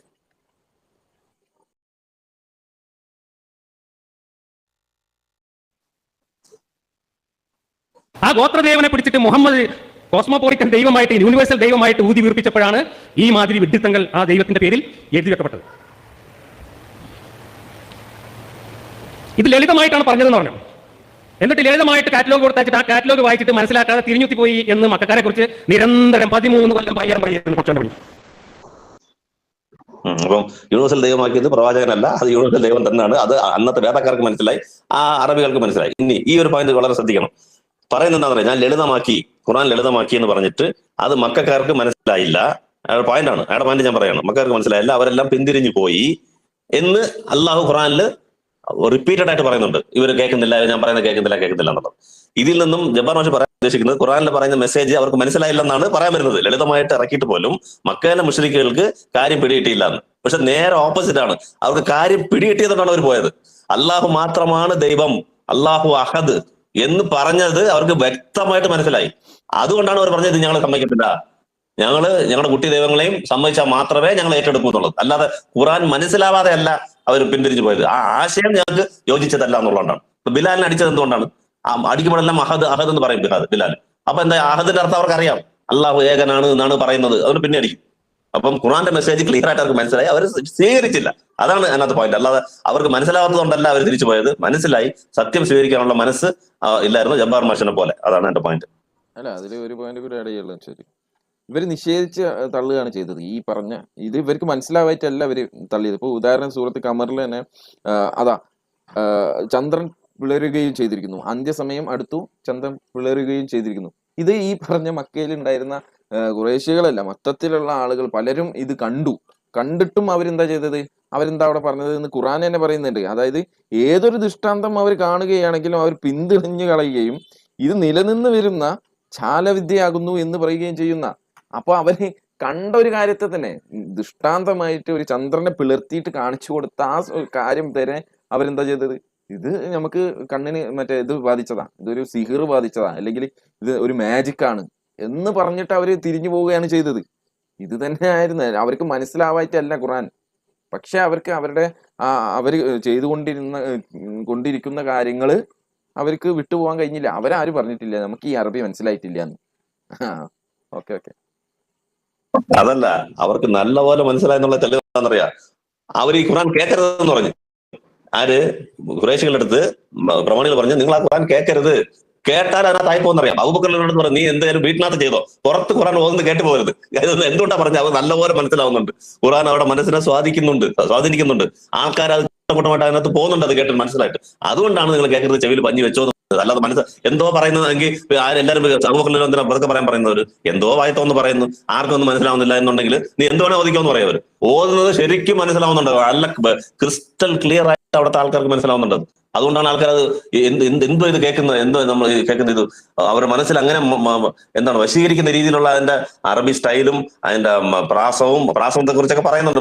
അത് അറബികൾക്ക് മനസ്സിലായില്ല ഈ പ്രാസം തെറ്റാന്നുള്ളത്. അറബി ലാംഗ്വേജിലെ വലിയ വലിയ ആൾക്കാർക്ക് മനസ്സിലായില്ല. അവർ ഒരു പോയിന്റ് പോലും പറഞ്ഞില്ല ഇതിനകത്ത് വ്യാകരണം തെറ്റാന്ന്. അത് ജബ്ബാർ മാഷ് ഇവിടുന്നാണ് മലയാളത്തിലെ ലാംഗ്വേജ് എടുത്ത് വെച്ചിട്ട് കമ്പയർ ചെയ്തിട്ട് അത് തെറ്റാന്ന് പറയുന്നത്. അതുപോലെ അത് വേറെ ടോപ്പിക്കാണ്. അപ്പം അവിടുത്തെ ആൾക്കാർക്ക് ശരിക്കും മനസ്സിലായ തെളിവ് എന്താണ്? ഈ പീഡിപ്പിച്ചത് തന്നെയാണ്. കുറെ പോയി അബിസീനിയയിൽ വരെ പോയി പീഡിപ്പിച്ചത്. അല്ല, പീഡിപ്പിച്ചത് മാത്രമല്ല, അവിടേക്ക് ഇസ്ലാമിലേക്ക് കടന്നു വന്ന പല വ്യക്തികളും, ഇപ്പൊ ഉമർ റളിയല്ലാഹുവിന്റെ മാത്രം നമ്മൾ ഉദാഹരണം എടുത്തു കഴിഞ്ഞാൽ അദ്ദേഹം എങ്ങനെ കടന്നു വന്നത്? ഈ പറഞ്ഞ സ്വന്തം അനുജത്തി അവിടെ ഖുർആൻ ഓദിക്കുന്നത് കേട്ടിട്ട്, ത്വാഹ എന്ന് പറഞ്ഞ അധ്യായം കേട്ടിട്ട് മനസ്സിലാക്കിയിട്ടാണ് അദ്ദേഹം ഇസ്ലാമിലേക്ക് കടന്നു വന്നത്. അതേപോലെ ഒരുപാട് സംഭവങ്ങൾ നമുക്ക് ഖുർആൻ കേട്ടിട്ട് മാത്രം ഇസ്ലാമിലേക്ക് കടന്നു വന്ന ഒരുപാട് ആളുകളുണ്ട്, ഇപ്പോഴും ഉണ്ട് ആ ഒരു ചരിത്രങ്ങൾ നോക്കിക്കഴിഞ്ഞാൽ. ഓക്കെ, അപ്പൊ ഖുർആൻ അവർക്ക് നല്ലപോലെ മനസ്സിലായതുകൊണ്ടാണ് അവർ എതിർത്തതും ഖുർആനിൽ ഇസ്ലാമിലേക്ക് വരേണ്ട ആൾക്കാർ വന്നതും. ജബ്ബാർ മാഷ് നേരെ ഓപ്പോസിറ്റ് ആയിട്ട് പറയുന്നു. ഓക്കെ, കാറ്റലോഗ് മനസ്സിലാവാഞ്ഞിട്ടേ ലളിതമായിട്ട് പറഞ്ഞു കൊടുത്തൊരു കാറ്റലോഗ് നമുക്കല്ല, അറബികൾക്ക് മനസ്സിലായിട്ടില്ല എന്നുള്ളതിന്റെ തെളിവുകൾ തരാം എന്ന് മാത്രമല്ല, ലളിതമായിട്ടാണ് ഞാൻ ഇത് കൊടുത്തയച്ചത് എന്ന് പറയുന്ന അതേ പടച്ചോൻ പറയാണ്, എന്റെ കിതാബിൽ എല്ലാവർക്കും മനസ്സിലാവുന്ന മുഹക്കമാത്തുണ്ട്, ഒരു മനുഷ്യനും മനസ്സിലാവാത്ത മുത്തസാബിഹാത്തുണ്ട്. യൂസർ മാനുവലിൽ മുത്തസാബിഹാത്ത് തിരികെക്കുന്ന ഒരു പടച്ചോനെ പറ്റി എന്താ നിങ്ങൾക്ക് പറയാനുള്ളത്? ഇത് എല്ലാവർക്കും മനസ്സിലായി. ഇനി ഇതൊരു ടോപ്പിക്കാണ്. അതായത് ആയത്ത് അത് ഈ പോലെ അവിടെ തന്നെ എക്സ്പ്ലെയിൻ ചെയ്തു. ചില ട്രാൻസ്ലേഷനിൽ തെറ്റിച്ച് ചെയ്തിട്ടുണ്ട്. അതായത് ചിലവർക്ക് മാത്രമേ മനസ്സിലാവൂ, അല്ല ചില ആയത്തിൽ അള്ളാഹുവിന് മാത്രമേ മനസ്സിലാവുന്നുള്ളൂ. ചില ട്രാൻസ്ലേഷനിൽ എഴുതിയിട്ടുണ്ട്, അത് ശരിയാണ്. പക്ഷെ അത് അങ്ങനെയല്ല. ട്രാൻസ്ലേറ്റ് ചെയ്ത് വരുമ്പോൾ ചില ആയത്തുകൾ ഒരു മീനിങ് തരുന്നതായിരിക്കും, ചില ആയത്തുകൾ രണ്ട് മീനിങ്ങിൽ മനസ്സിലാക്കാൻ പറ്റും. പക്ഷെ അത് പണ്ഡിതന്മാർക്കും അറിവ് നൽകപ്പെട്ടവർക്ക് മാത്രം അത് മനസ്സിലാക്കാൻ പറ്റും എന്നുള്ള രീതിയിലാണ് വരുന്നത്. എനിക്ക് ഇപ്പൊ കറക്റ്റായിട്ട് ഓർക്കുന്നില്ല. അതാണ് പോയിന്റ്. അല്ലാതെ ആർക്കും മനസ്സിലാത്തില്ല എന്നുള്ളതല്ല. ആ ആയത്തുകൾ അറിവ് നൽകപ്പെട്ട പണ്ഡിതന്മാർക്ക് അത് മനസ്സിലാവും. ഒരു അർത്ഥം, ഒരു വാക്ക് പല സൈഡിൽ വരും, ആ സ്ഥലത്ത് ആ വാക്കിന് എന്താണ് അർത്ഥം കൊടുക്കേണ്ടത്, ഇങ്ങനെ വരും. ലാ ഇലാഹ ഇല്ലല്ലാഹ് മുഹമ്മദുർ റസൂലുള്ളാഹി എല്ലാവർക്കും മനസ്സിലാവും, അൽഹംദുലില്ലാഹി റബ്ബിൽ ആലമീൻ എല്ലാവർക്കും മനസ്സിലാവും. ചില സാധനങ്ങൾ ആ ഫീൽഡിൽ ഉള്ള പണ്ഡിതന്മാർക്ക് മാത്രമേ മനസ്സിലാവൂ എന്ന് പറഞ്ഞു, അല്ലാതെ ആർക്കും മനസ്സിലാത്തില്ല എന്നുള്ളതല്ല. അതെ, അവിടെ ആയത്തിൽ അവൻ പറയും, ഞങ്ങൾ ഇതിൽ വിശ്വസിച്ചിരിക്കുന്നു, എല്ലാം ഞങ്ങളുടെ രക്ഷിതാവെങ്കിൽ നിന്നുള്ളതുമാകുന്നു, ബുദ്ധിശാലികൾ മാത്രമേ ആലോചിച്ച് മനസ്സിലാക്കുകയുള്ളൂ എന്ന് പറഞ്ഞിട്ടാണ് ആ ആയത്ത് അവസാനിക്കുന്നത് തന്നെ. അതായത് ഇതിൽ ഗണ്ഡിതമായതും അതേപോലെ സദൃശ്യമുള്ള സദൃശ്യവാക്യങ്ങൾ ഉണ്ട് ഖുർആനിൽ, ഇഷ്ടം പോലെ സദൃശ്യവാക്യങ്ങളുണ്ട്. അതേപോലെ തന്നെ ഗണ്ഡിതമായിട്ട് പെട്ടെന്ന് മനസ്സിലാവുന്നുണ്ട്. ചിലത് ചിന്തിച്ചാലേ മനസ്സിലാവുള്ളൂ. ഇപ്പോ ഉദാഹരണത്തിന് ഈ എല്ലാം പെട്ടെന്ന് മനസ്സിലാക്കുന്നുണ്ടെങ്കിൽ എന്താവും സ്ഥിതി? സാധാരണ മനുഷ്യർ പോലെ തന്നെയാണോ ദൈവം? ഇവര് പൊതുവെ പറയാറുള്ളത് എന്താണ്?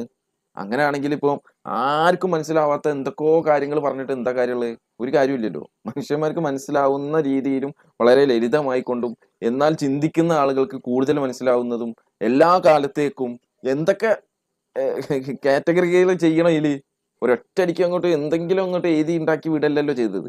എല്ലാവർക്കും മനസ്സിലാവണം, അത് എല്ലാ കാലത്തേക്കും ആവണം. അതേപോലെ തന്നെ ഏതെങ്കിലും ഒരു ഭാഷ കൃത്യമായിട്ടുള്ള ചുരുങ്ങിയ വേർഡുകളിൽ പദങ്ങളിൽ ഉൾക്കൊള്ളിച്ചുകൊണ്ട് വളരെ ബൃഹത്തായ അർത്ഥങ്ങളുള്ള വാക്യങ്ങളായിരിക്കണം. ഇതെല്ലാം കറക്റ്റായിട്ട് ആപ്റ്റായിട്ടുള്ള ഭാഷ എന്നുള്ളത് അറബി തന്നെയാണ് എന്നുള്ളത് കൃത്യമാണ്. അത് അറബി ഭാഷയെ പറ്റി അറിയുന്ന ആളുകൾക്കറിയാം. അന്ന് അതിനൊരു ഉദാഹരണമായിട്ട് അയ്യൂബ് മൗലവിയോട് പറഞ്ഞിരുന്നു. അതായത് പണ്ടൊക്കെ ഈ ടെലിഗ്രാമിൽ മെസ്സേജ് അയക്കുമ്പോൾ പൈസ കൊടുക്കണം, എന്തോ ഒരു ചാർജ് ഉണ്ട് തോന്നുന്നു. അപ്പൊ അതിൽ ഏറ്റവും കൂടുതൽ എളുപ്പമുള്ളതെന്ന് പറഞ്ഞു കഴിഞ്ഞാൽ അറബി ഭാഷയാണ്. അതിന് പറഞ്ഞാൽ വളരെ ചുരുങ്ങിയ ഇതിൽ ഒരുപാട് അർത്ഥമുള്ളത്. ഇപ്പോൾ ഒരു ബാ എന്ന് പറഞ്ഞു കഴിഞ്ഞാൽ ആ ബാക്ക് തന്നെ അർത്ഥം ഉണ്ടാവും. അത് അതേ സ്ഥാനത്ത് വേറൊരു ലാംഗ്വേജും അങ്ങനെ ഇല്ല. ഒരു അക്ഷരത്തിന് ഒരു അർത്ഥം എന്നുള്ളത് വേറൊരു ലാംഗ്വേജും ഇല്ല. അതേ സ്ഥാനത്ത് അറബിയിൽ അങ്ങനെ ഉണ്ട് എന്നുള്ളതാണ്. ഓക്കെ, അപ്പം ലളിതം എന്ന് പറയുന്നത് ഇതിനെതിരല്ല. ലളിതം ഇത്ര ഡെപ്ത് ഉള്ളത്, അതിനകത്ത് ഡെപ്ത് ഉള്ള മീനിങ് ഒരുപാട് കാണും. പക്ഷെ ലളിതം തന്നെ ആയിരിക്കും, അത് ലളിതത്തിന് എതിരല്ല. ഓക്കെ, യൂസർ മാനുവൽ കൊടുത്തേക്കുന്നത് എന്തിനാണ്? കണക്കുണ എഴുതിയിട്ട് മുത്തശാബിഹാത്താണ്, ആർക്കും മനസ്സിലാവില്ല, അള്ളാഹ്ക്ക് മാത്രമേ മനസ്സിലാവുള്ളൂ എന്ന് പറഞ്ഞു. അള്ളാഹ്ക്ക് മാത്രം മനസ്സിലാവുന്ന ഒരു കണക്കും വർത്താനം ഈ കാറ്റലോഗിൽ ഉൾപ്പെടുത്തി കൊടുത്തേക്കേണ്ട വല്ല കാര്യം അള്ളാഹ്ക്കുണ്ട്. അത് അള്ളാഹ് ഹസാന്റെ വീട്ടിൽ അവിടെ വെച്ചാൽ പോരെ. നമ്മളല്ല എന്ന് പറഞ്ഞു. ചില ട്രാൻസ്ലേഷനിൽ തെറ്റാണ് ചെയ്തിരിക്കുന്നത്. നേരത്തെ നമ്മൾ വിശദീകരിച്ചു. അപ്പൊ പറഞ്ഞില്ല, ചിലർക്ക് ആൾക്കാർക്ക് മനസ്സിലാവില്ല, അതുകൊണ്ടാണ് ഒന്നുകൂടെ പറഞ്ഞത്. അത് അങ്ങനെയല്ല. എന്റെ ട്രാൻസ്ലേഷൻ പണ്ഡിതന്മാർക്ക് മനസ്സിലാവും എന്നുള്ളതാണ്. അടുത്തതിടാം. എന്തിനാ ജിബ്രീൽ ഔന്താക്കിക്കൊണ്ട് ഇങ്ങോട്ട് വന്നത്? ഖുർആൻ നിറയെ മുത്തശാബിഹാത്താണ്, ആർക്കും മനസ്സിലാവാത്തത്, അള്ളാഹ്ക്ക് മാത്രം മനസ്സിലാവുന്ന കണക്കുണ വർത്തമാനം ഞാൻ എന്റെ കാറ്റലോഗിൽ തിരികെ വെച്ചിരിക്കുന്നു എന്ന് തലക്ക് വെളിയുള്ള ഒരു പക്ഷം പറയും. ഇതാണ് ഖുർആന്റെ അവസ്ഥ. ഇനി ഖുർആൻ വളരെ ലളിതവും വ്യക്തവും വിശദീകരിക്കപ്പെട്ടതുമൊക്കെയാണ് എന്ന് പറഞ്ഞു. അറബി ഭാഷയിൽ ഇറക്കിയ ഖുർആൻ പരിഭാഷപ്പെടുത്തിയാൽ ആർക്കും മനസ്സിലാവില്ല എന്ന് പറഞ്ഞു. അറബി ഭാഷയിൽ ഇറക്കിയ കാറ്റലോഗ് അറബി ഭാഷയിൽ ജീവിച്ച് പഠിച്ച ഖുർആന്റെ വ്യാഖ്യാതാക്കളായ പണ്ഡിതന്മാർക്ക് മനസ്സിലായിട്ടില്ല കൂട്ടരെ. അതിന്റെ കാരണമാണ് അയ്യൂബ് എന്നെ പറഞ്ഞു അള്ളാഹ് അറബി അറിയില്ല എന്ന് ഞാൻ പറഞ്ഞു. അതിനാണ് എനിക്കിപ്പോഴും പറയാനുള്ളത്. അതായത് ഒരു ലാംഗ്വേജ് മാത്രം അറിഞ്ഞാൽ ഒരു കാര്യത്തിലെല്ലാം അറിയാൻ പറ്റുമോ? ഇപ്പം ഞാൻ പറഞ്ഞില്ല, ഒരുപാട് ഒരു സയന്റിഫിക് നോളജ് ഉള്ള ഒരു ബുക്ക്, ഒരു മെഡിക്കൽ നോളജ് അല്ലെങ്കിൽ റോക്കറ്റ് സയൻസ് ഉള്ള ഒരു ബുക്ക്, അത് മലയാളത്തിലേക്ക് കൊടുത്താൽ നമുക്ക് മനസ്സിലാവുമോ? ഭാഷ അറിയാവുന്നതുകൊണ്ട് മാത്രം ഒരു കാര്യം ഫുള്ളായിട്ട് മനസ്സിലാവണമെന്നില്ലല്ലോ. പ്രാഥമികമായ ഒരു കാര്യമാണ് ഭാഷ അറിയാന്നുള്ളത്. ഒരു മലയാളത്തിലൊരു ബുക്ക് ഉണ്ടെങ്കിൽ അത് മനസ്സിലാക്കണമെങ്കിൽ മലയാള ഭാഷ അറിഞ്ഞിരിക്കണം. അതിൽ പറഞ്ഞിരിക്കുന്ന പൊരുൾ എന്താണെന്ന് അറിയണമെങ്കിൽ ആ പൊരുള് ഏത് സബ്ജക്റ്റ് ആണോ സംസാരിക്കുന്നത്. ഇപ്പൊ സയൻസ് പറയുന്ന ആയത്തുകളുണ്ടെങ്കിൽ ഇപ്പൊ ഖുറാനിൽ അത് സയൻസുമായിട്ട് ബന്ധപ്പെട്ട് നിൽക്കുന്ന ആൾക്കാർക്ക് അത് കൂടുതൽ മനസ്സിലാവും. ഒരു ഹിസ്റ്ററിയാണ് പറഞ്ഞെങ്കിൽ ഹിസ്റ്ററിയായിട്ട് ബന്ധപ്പെട്ട ആൾക്കാർക്ക് അത് കൂടുതൽ മനസ്സിലാവും. അതിൽ സയൻസിൽ തന്നെ ആകാശത്തിനെ കുറിച്ച് ചിന്തിക്കുന്ന അല്ലെങ്കിൽ ഗവേഷണം ചെയ്യുന്ന ഒരു സയന്റിസ്റ്റിന് ആകാശത്തെ കുറിച്ച് പറഞ്ഞ ആയത്തിൽ നല്ലപോലെ മനസ്സിലാവും. അതേപോലെ കടലിൽ ഇതുള്ള ആളാണെങ്കിൽ കടലിൽ ആഴക്കടലിൽ ഇരുട്ടെന്ന് പറയുന്നില്ല, അത് കടലിൽ പോകുന്ന ആൾക്കാർക്ക് കൂടുതൽ മനസ്സിലാവും. ആകാശ ഗവേഷണം ചെയ്യുന്ന സയന്റിസ്റ്റിന് വല്ലതും മനസ്സിലാവത്തില്ല. ഇത് ഭാഷയായിട്ട് അയാൾ പുള്ളി ലിങ്ക് ചെയ്യുന്നു. അങ്ങനെയല്ല, അതിനകത്ത് ഒരുപാട് ടോപ്പിക്കുകൾ വൈഡ് ആയിട്ടുണ്ട്. അത് ചിന്തിക്കുന്ന അല്ലെങ്കിൽ ഒരു ഫീൽഡിൽ എക്സ്പെർട്ടൈസ് ആർക്കാണ് കൂടുതൽ അതനുസരിച്ച് അയാൾക്ക് കൂടുതൽ മനസ്സിലാവും. അത് തെറ്റുമില്ല. ക്ലിയർ ആയിട്ട് ഖുറാൻ പറയുന്നുണ്ട്, നിങ്ങൾ ഈ ഖുറാൻ നാം ഇറക്കിയിരിക്കുന്നത്, പ്രവാചകനോട് പറയാണ്, ഈ ഖുറാൻ നാം ഇറക്കിയിരിക്കുന്നത് നീ അവർക്ക് വിശദീകരിക്കാനും അവർ ചിന്തിക്കാനും. ഇത് 16:44 കാണാം. അപ്പൊ അവർ ചിന്തിക്കുക എന്ന് പറയുമ്പോൾ ചിന്തിക്കുന്നത് എന്റെ അറിവ് വെച്ചിട്ടായിരിക്കും ഞാൻ ചിന്തിക്കുന്നത്, ഷമീറിന്റെ അറിവ് വെച്ചിട്ടായിരിക്കും ഷമീർ ചിന്തിക്കുന്നത്, ഒരു സയന്റിസ്റ്റ് ചിന്തിക്കുന്നത് അയാളുടെ ബാക്ക്ഗ്രൗണ്ട് വെച്ചിട്ടായിരിക്കും. ഓരോരുത്തർക്കും വ്യത്യസ്തമായിട്ട് മനസ്സിലാവും. അത് എന്തോ വലിയൊരു തെറ്റായിട്ടാണ് പുള്ളി പറയുന്നത്. അല്ല, അത് വേറെ ഒന്നും കൂടി പറയാനുള്ള ചോദ്യം. ഇപ്പം അനന്തരാവകാശമായിട്ട് ബന്ധപ്പെട്ടിട്ട് ഖുറാനിൽ 3-4 വചനങ്ങൾ കാണാം. അത് ഈ കണക്കൊന്നും അറിയാത്ത ഒരു പണ്ഡിതനാണ്, പക്ഷെ അയാൾക്ക് കണക്കിൽ വല്ല ഒരു ഇതില്ല വിചാരിക്കാം. അദ്ദേഹത്തിന് അത് കൃത്യമായിട്ട് അതിന്റെ സാക്ഷാൽ അർത്ഥം അദ്ദേഹത്തിന് മനസ്സിലായില്ല എന്നുള്ളത് കൊണ്ട് ഖുറാൻ മൊത്തത്തിൽ മനസ്സിലായില്ല എന്ന് ഒരിക്കലും വരില്ല. കാരണം അദ്ദേഹം അതിൽ എക്സ്പെർട്ട് അല്ല. ആ പറഞ്ഞ കണക്കുമായിട്ട് ബന്ധപ്പെട്ട് അദ്ദേഹത്തിന് വലിയൊരു ജ്ഞാനമില്ല എന്നുള്ളത് മാത്രമേ ആവൂ. ആ വിഷയത്തിൽ ആരോട് ചോദിക്കണം? ആ കണക്കുമായിട്ട് ബന്ധപ്പെട്ട ആളുകളോട് ചോദിക്കണം. അതേപോലെ തന്നെയാണ് ഞാൻ നേരത്തെ പറഞ്ഞ പോലെ MBBS പഠിച്ച് പാസ്സായി എന്നുള്ളത് കൊണ്ട് എല്ലാ രോഗങ്ങൾക്കും അയാൾക്ക് മരുന്ന് എഴുതി കൊടുക്കാൻ കഴിയില്ല. അതിലായിട്ടുള്ള എക്സ്പെർട്ട് ആയിട്ടുള്ള ആ വിഷയത്തിൽ പഠിച്ച കാർഡിയോളജി, അതേപോലെ ഓർത്തോ, അതേപോലെ പല ന്യൂറോ, അങ്ങനെ ഒരുപാട് ഇതുണ്ട്. ഏതാണോ ആ ആള് പഠിച്ചത് അതിലായിരിക്കും ആള് കൂടുതൽ ജ്ഞാനമുള്ളത്. അതേ സ്ഥാനത്ത് മറ്റേതൊക്കെ ഒരു ബേസിക് ആയിട്ടുള്ള അറിവ് മാത്രമേ ഉണ്ടാവൂ. അതിൽ ചിലപ്പോൾ തെറ്റുപറ്റാം. അതുകൊണ്ട് ആ വിഷയത്തിൽ കൂടുതൽ അദ്ദേഹത്തിന് നമ്മൾ ആരും അഭിപ്രായം ചോദിക്കൂല. അപ്പോൾ ഉദാഹരണത്തിന് തന്നെ കർമ്മശാസ്ത്രവുമായിട്ട് ബന്ധപ്പെട്ടിട്ടുള്ള വിഷയങ്ങൾ എല്ലാ പണ്ഡിതന്മാരോടും ചോദിച്ചിട്ട് കാര്യമില്ല. അതിൽ എക്സ്പെർട്ടുള്ള ആളോട് ചോദിച്ചാലേ അതിന് കൃത്യമായിട്ടുള്ള ഉത്തരം കിട്ടുള്ളൂ. അതും ആധുനികമായിട്ടുള്ള ആണെങ്കിൽ ആ വിഷയത്തിൽ ആ ആധുനിക പണ്ഡിതന്മാരോട് ചോദിക്കേണ്ടി വരും. ഇതൊക്കെ ഖുറാനും ഇസ്ലാമും അനുവദിച്ച കാര്യങ്ങളാണ്. ഇതൊക്കെ വിശാലമായിട്ട് തുറന്നു വെച്ച ഡോർ പോലെ തന്നെ അനുവദിച്ച കാര്യങ്ങളാണ് എന്നുള്ളതാണ് നമ്മൾ മനസ്സിലാക്കുന്നത്. ഇയാൾക്ക് എവിടുന്നാണ് ഇത്? ഇസ്ലാമും ഖുറാനും മുസ്ലിങ്ങളും ഒന്നും അറിയാത്ത ഒരുപാട് അറിവുകളാണ് ഇയാൾ പറഞ്ഞുകൊണ്ടിരിക്കുന്നതാണ് എനിക്ക് തോന്നുന്നത്.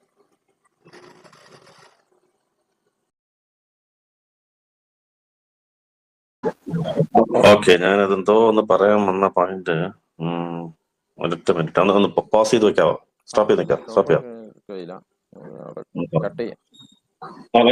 ഞാൻ പറയാണ്ട് എന്തോ ഒരു പോയിന്റ് വന്ന് പെട്ടെന്ന് വിട്ടുപോയി. എന്തോ പുള്ളി പറഞ്ഞത് 2-3 പോയിന്റ് വന്ന് പോയി. എന്താ പറഞ്ഞത്? പറഞ്ഞ കാര്യം എന്താ? പണ്ഡിതന്മാർക്ക് പോലും മനസ്സിലായില്ല. പലരും പല അഭിപ്രായങ്ങൾ മനസ്സിലായില്ല എന്നുള്ളതല്ലേ? ഞാൻ അതിന് നല്ലൊരു എക്സാമ്പിൾ ഇപ്പൊ പറയാൻ വന്നതായിരുന്നു. അല്ല, അന്ന് തന്നെ ഒന്നും പറയാം. അന്ന് തന്നെ ചില ഒരു ഉമർ റളിയല്ലാഹു അൻഹു, ഇബ്നു അബ്ബാസ് റളിയല്ലാഹു അൻഹു ഒക്കെ ഒരു ആയത്തിന് തന്നെ അവര് തന്നെ 2 അർത്ഥങ്ങൾ പറഞ്ഞിരുന്നു. നിങ്ങൾക്ക് ഓർമ്മയില്ലേ? സൂറത്ത് സമയത്ത് അത് വിശാലമാണ് എന്നുള്ളതാ. അവിടെ വൈരുദ്ധ്യം ഞാൻ വരുന്നില്ല. 2 പോയിന്റ് നല്ല ഒരെണ്ണം മറന്നുപോയി. ഒരു പോയിന്റ് ഞാൻ പറയാം. അതായത് ഈ അബൂ ലഹബ് എന്നുള്ള ആയത്ത് ഉണ്ടല്ലോ, ആ ആയത്ത് പ്രവാചകത്തിനുള്ള തെളിവാണെന്ന് പറഞ്ഞ ആദ്യം പറഞ്ഞ ആളാരാണ്? ഇത് 1400 വർഷമായിട്ട് ഖുർആൻ എല്ലാവരും ഓതുന്നുണ്ട്. അറബിയിൽ തന്നെയാണ് ഓതുന്നത്. അറബികൾ വലിയ വലിയ വലിയ പണ്ഡിതന്മാരെല്ലാം ഉണ്ട്. പക്ഷെ അത് പറഞ്ഞത് ഒരു ഇംഗ്ലീഷുകാരനാണ്, ഒരു ക്രിസ്ത്യൻ കൺവേർട്ടാണ്. ഗാരി മില്ലറാണ് ഇത് ആദ്യം പറഞ്ഞത്. ഇത് ദൈവത്തിനുള്ള തെളിവാണ് ഇത് പ്രവാചകന് വേണമെങ്കിൽ അബുലഹബിന് ഇത് കള്ളം പറയായിരുന്നു, ഞാൻ മുസ്ലിം ആയെന്ന് പറയായിരുന്നെങ്കിൽ ഈ ആയത്ത് തെറ്റിപ്പോയെന്ന്. ഈ ജ്ഞാനം അയാൾക്കോട് കിട്ടി, അറബി ആയതുകൊണ്ടാണ് കിട്ടിയത്. അയാളുടെ തിങ്കിങ് വേറെ ആയതുകൊണ്ടാണ്. അയാളൊരു മാത്തമാറ്റീഷ്യനാണ്. അയാള് ആ ഇത് ഓതുമ്പോഴത്തേക്ക് അയാൾക്ക് കിട്ടുന്ന, അയാളുടെ മൈൻഡിൽ വർക്ക് ചെയ്യുന്നത് വേറെ ഭാഷ ബേസിക് ആണെങ്കിലും അത് കഴിഞ്ഞ് ചിന്തിക്കുന്ന പവർ തന്നെ ആളിന്, ഓരോ ആളിനും മാറും. അതുപോലെ തന്നെ വേറൊരു യുക്തിവാദി ഉണ്ടായിരുന്നല്ലോ, എന്തോന്ന്, ജെഫ്രി ലാങ്. അയാളുടെ ലെക്ചർ ഉണ്ട്, കേട്ട് നോക്കണം. അയാൾ ഖുർആൻ ആയത്ത് വായിക്കുമ്പോൾ അയാളുടെ മനസ്സ് എളുപ്പം, അയാളൊരു മാത്തമാറ്റീഷ്യനാണ്.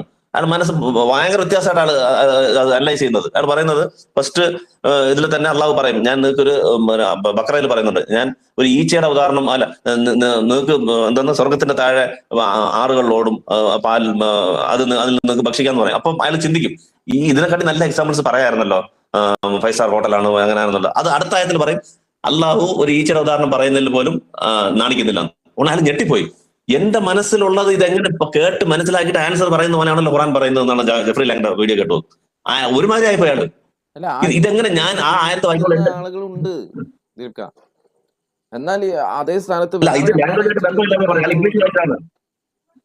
ഇത് അറബിലല്ല അയാൾ വായിച്ചത്, ഇംഗ്ലീഷ് ഫസ്റ്റ് ഖുർആൻ വായിക്കുകയാണ്. ഫസ്റ്റ് ആൾ ഏത്യസ്റ്റ് ആയിരിക്കുമ്പോ ഫസ്റ്റ് ഖുർആൻ എന്താന്ന് പോലും അറിയാതെ വായിച്ചോണ്ടിരിക്കുകയാണ്.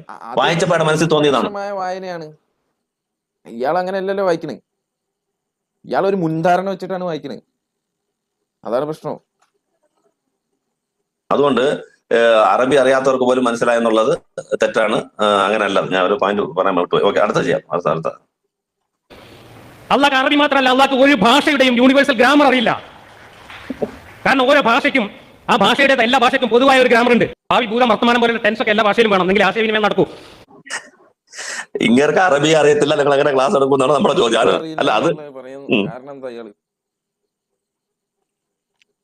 അല്ല, ഇതിൽ കൂടുതൽ സംസാരിക്കേണ്ട ആവശ്യമില്ല. അയാൾ ഭാഷ അറിയത്തില്ലെന്ന് അയാൾ സംസാരിക്കും, സമ്മതിക്കുന്നു. പിന്നെ ഈ ഗ്രാമർ, ഇയാളെ മലയാളം ഗ്രാമർ വെച്ചിട്ട് ഇംഗ്ലീഷിലെ ഗ്രാമർ വെച്ചിട്ട് അറബിയിലേക്ക് ചോദിക്കാം. ഇതൊക്കെ അകത്തരം എന്ന് പറയണം, മഹാപൊട്ടത്തരം പറയുന്നത്. അതുകൊണ്ട് ഇതിലൊന്നും ഉത്തരം പറയാതിരിക്കുന്നതാണ് നല്ലത്. ഗ്രാമറിനെ കുറിച്ച് തീർച്ചയായിട്ടും ജബ്ബാർ മാഷായിട്ട് നമുക്ക് ഈ സംഭവത്തിൽ സംസാരിക്കാൻ പറ്റത്തില്ല. നമ്മളും ക്വാളിഫൈഡ് അല്ല, ജബ്ബാർ ക്വാളിഫൈഡ് അല്ല. അതുകൊണ്ട് അടിച്ചു വിട്ടേക്കാം, ഇത് വേണ്ട. ഗ്രാമറിനെ കുറിച്ച് എടുക്കുന്നില്ല. അത് പറയാൻ ഭാഷയെ പോലും അറിയത്തില്ല, പിന്നെ ഗ്രാമറിനെ കുറിച്ച് എന്താണ് സംസാരിക്കുന്നത്? അപ്പൊ ആ ഒരു ബുദ്ധി പോലും ഇല്ല എന്നാണ് ചോദിക്കാനുള്ളത്. ഭാഷ നിങ്ങൾക്ക് അറിയത്തില്ല എന്നുള്ളതാണ് നമ്മൾ പറയുന്നത്. അയാൾ സമ്മതിക്കുന്നു, എനിക്ക് 10ാം ക്ലാസ്സുള്ള അറബി എഴുതാൻ വായിക്കാനുള്ള ഭാഷ അറിയത്തുള്ളൂ. പിന്നെ എന്തിനാ ഗ്രാമർ എടുത്തോണ്ട് വരുന്നത്? ഗ്രാമർ സംസാരിക്കാൻ ക്വാളിഫൈഡ് ആണോ ജബ്ബാർ മാഷ്? അല്ലല്ലോ, പിന്നെ എന്തിനാ അത് എടുക്കുന്നത്? അതുകൊണ്ട് യൂണിവേഴ്സൽ പൊട്ടത്തരാണ് ജബ്ബാർ മാഷ് പറഞ്ഞത്. ആ ഒറ്റ ലൈൻ മതി ആൻസർ. അടുത്തേക്ക് പോവാം, ഇതിനകത്ത് നിൽക്കണ്ട. അതിനാണ് യൂണിവേഴ്സൽ ഗ്രാമർ എന്ന് പറയാം. അള്ളാഹ്ക്ക് ഒരു ഭാഷയും സംസാരിക്കാൻ അറിയില്ല എന്നതിന്റെ തെളിവാണ് അള്ളാന്റെ ഖുർആൻ. കാരണം അള്ളാന്റെ ഖുർആനിൽ 900 ബ്രാക്കറ്റ് ഇട്ടിട്ടാണ് അറബികൾ തന്നെ ഖുർആനെ വിശദീകരിക്കുന്നത്. ഏറ്റവും കൂടുതൽ ബ്രാക്കറ്റ് ഉള്ള പുസ്തകത്തിന് ഗിന്നസ് റെക്കോർഡ് ഉണ്ടെങ്കിൽ അത് ഖുർആന്റെ പരിഭാഷകൾക്ക് മാത്രമേ കിട്ടുള്ളൂ. എന്നിട്ട് ഒരായത്തെ അള്ള ഒരു കാര്യം പറയുന്ന ഒരു വാചകം പറയാം, എന്നിട്ട് ആ വാചകത്തിന്റെ തുടക്കത്തിലൊരു ബ്രാക്കറ്റ്, നടുവിലൊരു ബ്രാക്കറ്റ്, ഒടുക്കത്തിലൊരു ബ്രാക്കറ്റ്, എന്നിട്ട് ബ്രാക്കറ്റിൽ ഇത് വ്യാഖ്യാനിക്കുന്ന പണ്ഡിതന്മാർ ഓൽക്ക് തോന്നിയതൊക്കെ എഴുതി കെറ്റാം. ബ്രാക്കറ്റ് എന്ന് പറഞ്ഞാൽ ഡെപ്ത് കൂടുതലാണ്. അത് പറഞ്ഞില്ലേ, ചെറിയ വലിയ ആശയങ്ങളുള്ളത് ചെറിയ ലൈനിൽ എഴുതും. അറബി ഭാഷ എന്താണെന്നുള്ളതും അതിന്റെ പദങ്ങളുടെ അർത്ഥ തലങ്ങൾ എങ്ങനെയാണെന്നും, അതേപോലെ തന്നെ ഈ ബ്രാക്കറ്റിൽ ഇത് കൊടുക്കാനുള്ള കാരണമൊക്കെ നമുക്ക് അതിൽ ആ ബ്രാക്കറ്റ് ഏതാണെന്ന് ഏതെങ്കിലും ഒരു ഉദാഹരണം പറഞ്ഞാൽ നമുക്ക് പെട്ടെന്ന് പറയാൻ കഴിയുന്നു. അയാൾ ഉദാഹരണം ഒന്നും പറഞ്ഞില്ല, അതാ പ്രശ്നം.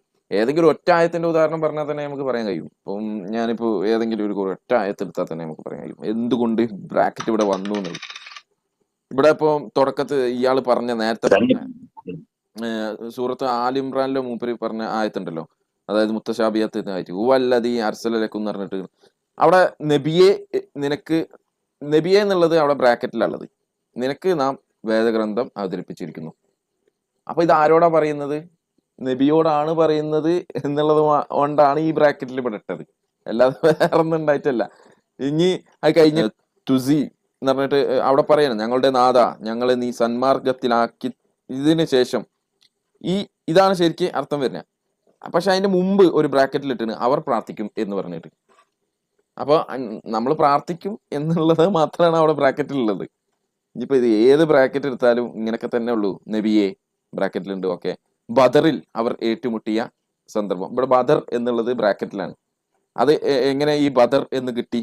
ഈ ആയത്തിന്റെ ഈ പശ്ചാത്തലവും കാര്യങ്ങളൊക്കെ പഠിച്ച മുഫസ്സിറുകളാണ് ഇവിടെ ഇത് ബദറുമായിട്ട് ബന്ധപ്പെട്ടിട്ടാണ് ഈ ആയത്ത് എന്നുള്ളത് കൊണ്ടാണ് അവിടെ ബ്രാക്കറ്റ് ഇട്ട്, അല്ലാതെ വേറെ ഒന്നല്ല. ഇയാൾ പൊട്ടനാണെന്ന് തോന്നുന്നുണ്ട് ശരിക്ക്. വേറെ എന്താ ഇപ്പൊ ഇതിനൊക്കെ പറയാം? ഇനി ഗ്രാമറായിട്ട് എന്താണ് ബന്ധമുള്ളത്? ഓക്കെ, എന്റെ ഇതിനകത്ത് ഇത് പറയാൻ ഇയാൾ യോഗ്യനല്ല. ഒന്ന്. രണ്ടാമത് ഗ്രാമർ തെറ്റാണെങ്കിൽ അവർ പറയണം, പറഞ്ഞാൽ അറബികൾ പറയണം. അവരാരും പറഞ്ഞാൽ അന്താളിച്ചിരിക്കരുത്, എന്ത് സ്വീറ്റ് ആണ് ഇത്, കേൾക്കരുത്, കേട്ടാൽ നിങ്ങളുടെ മനസ്സ് മാറിപ്പോകും എന്ന് പറയുന്നതാണ് അറബികൾ. അവരുടെ ആൾക്കാർ. അവർക്ക് കണ്ടുപിടിക്കാൻ പറ്റാത്ത ഗ്രാമർ മിസ്റ്റേക്കാണ് ജബ്ബാർ മാഷ് സംസാരിക്കുന്നതുകൊണ്ട് വെറും മങ്കത്തരാണ്, അതിനകത്തോട്ട് പോകേണ്ടതാണ്. നമ്മളെ കഴിഞ്ഞ ദിവസം അടുത്ത ദിവസം നമ്മുടെ മുസ്തഫ മൗലവി ഖുർആൻ അകംപൊരുൾ എന്ന് പറയുന്ന അദ്ദേഹത്തിന്റെ ഖുർആൻ വ്യാഖ്യാനത്തിന്റെ 4ാം വോളിയം പ്രകാശനവുമായി ബന്ധപ്പെട്ട് പുറത്തിറക്കിയ ഒരു സുവനീറാണിത്. ആ സുവനീറിലേക്ക് ഒരു ആശംസ ചോദിച്ചുകൊണ്ട് എം ടി വാസുദേവൻ നായരെ സമീപിച്ചു. എം ടി നല്ല 1.5 ഒരു ട്രോളം എഴുതി കൊടുത്തു. നിങ്ങൾ സ്ക്രീനിൽ കാണേണ്ട വായിച്ചു നോക്കി. എന്താ എം ടി പറഞ്ഞറിയോ? അതാ പറഞ്ഞ കട്ടയിൽ തന്നെ പ്രസിദ്ധീകരിച്ചിട്ടുണ്ട്. ബ്രാക്കറ്റുകളില്ലാത്ത തെളി മലയാളത്തിലുള്ള ഖുർആൻ എന്തെങ്കിലും കിട്ടുകയാണെങ്കിൽ ഒന്ന് വായിക്കാൻ ആഗ്രഹമുണ്ടായിരുന്നു. അല്ല, ട്രോളാണെന്ന് ആര് പറഞ്ഞു? എം ടി പറയൂ.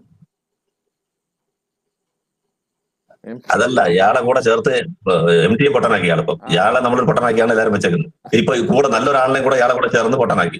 അതായത് ഒരു ഭാഷയിൽ നിന്ന് വേറൊരു ഭാഷയിലേക്ക് മാറുമ്പോഴത്തേക്ക് 100% ട്രാൻസ്ലേഷൻ വരില്ല. അപ്പൊ പിന്നെ ചില ആശയങ്ങള് അത് അതിനകത്ത് എഴുതി ചേർക്കണം. പക്ഷെ അത് ഖുറാനിൽ ആ വാക്കില്ല, അതിന് ചിലപ്പോൾ ബ്രാക്കറ്റ് ഇടേണ്ടി വരും. അതിലെന്താണ് തെറ്റ്? ഒരു ലാംഗ്വേജിൽ നിന്ന് വേറെ ലാംഗ്വേജിൽ ട്രാൻസ്ലേഷനിലുള്ള വരുന്ന പ്രോബ്ലമാണ്. അതും ഖുറാൻ ഇറങ്ങിയിരിക്കുന്നത് കുറഞ്ഞ വാക്കുകളിൽ ഒരുപാട് അർത്ഥം അതിനകത്ത് മിക്സ് ചെയ്തിട്ടാണ്. അപ്പം അടുത്ത അറബിയിൽ വായിച്ചു വരുമ്പോൾ ആയത്തായത്, രണ്ടാമത്തായത്, മൂന്നാമത്തായിട്ട് വായിച്ചു വരുമ്പോൾ 4ാമത്തെ അർത്ഥം എന്താണെന്നുള്ളത് അറബി അറിയാവുന്ന അല്ലെങ്കിൽ ആ സബ്ജക്ട് ഗ്രാഹ്യമുള്ള ആൾക്കാർക്ക് മനസ്സിലാവും. അത് സാധാ ആൾക്കാർക്ക് മനസ്സിലാവണമെന്നില്ല. അതുകൊണ്ടാണ് ബ്രാക്കറ്റിൽ ഇടുന്നത്. ബ്രാക്കറ്റിലുള്ള വാക്ക് അവിടെ കാണത്തില്ല, അതിൽ നിന്ന് മനസ്സിലാക്കണം. മോളിൽ നിന്ന് വന്ന 3 ആയത്തിൽ നിന്ന് ഇതാണ് മനസ്സിലാവുന്നത്. ഈ ട്രാൻസ്ലേഷൻ എഴുതുന്നത് സാധാരണ നമ്മളെ പോലുള്ള ആൾക്കാർക്ക് മനസ്സിലാവാനാണ്. ഇനി ബ്രാക്കറ്റ് ഇല്ലാതെ എഴുതി കഴിഞ്ഞാൽ എം ടി വാസുദേവൻ ഒന്നും മനസ്സിലാകത്തില്ല. അതാണ് പ്രശ്നം. അത്രയാണ്.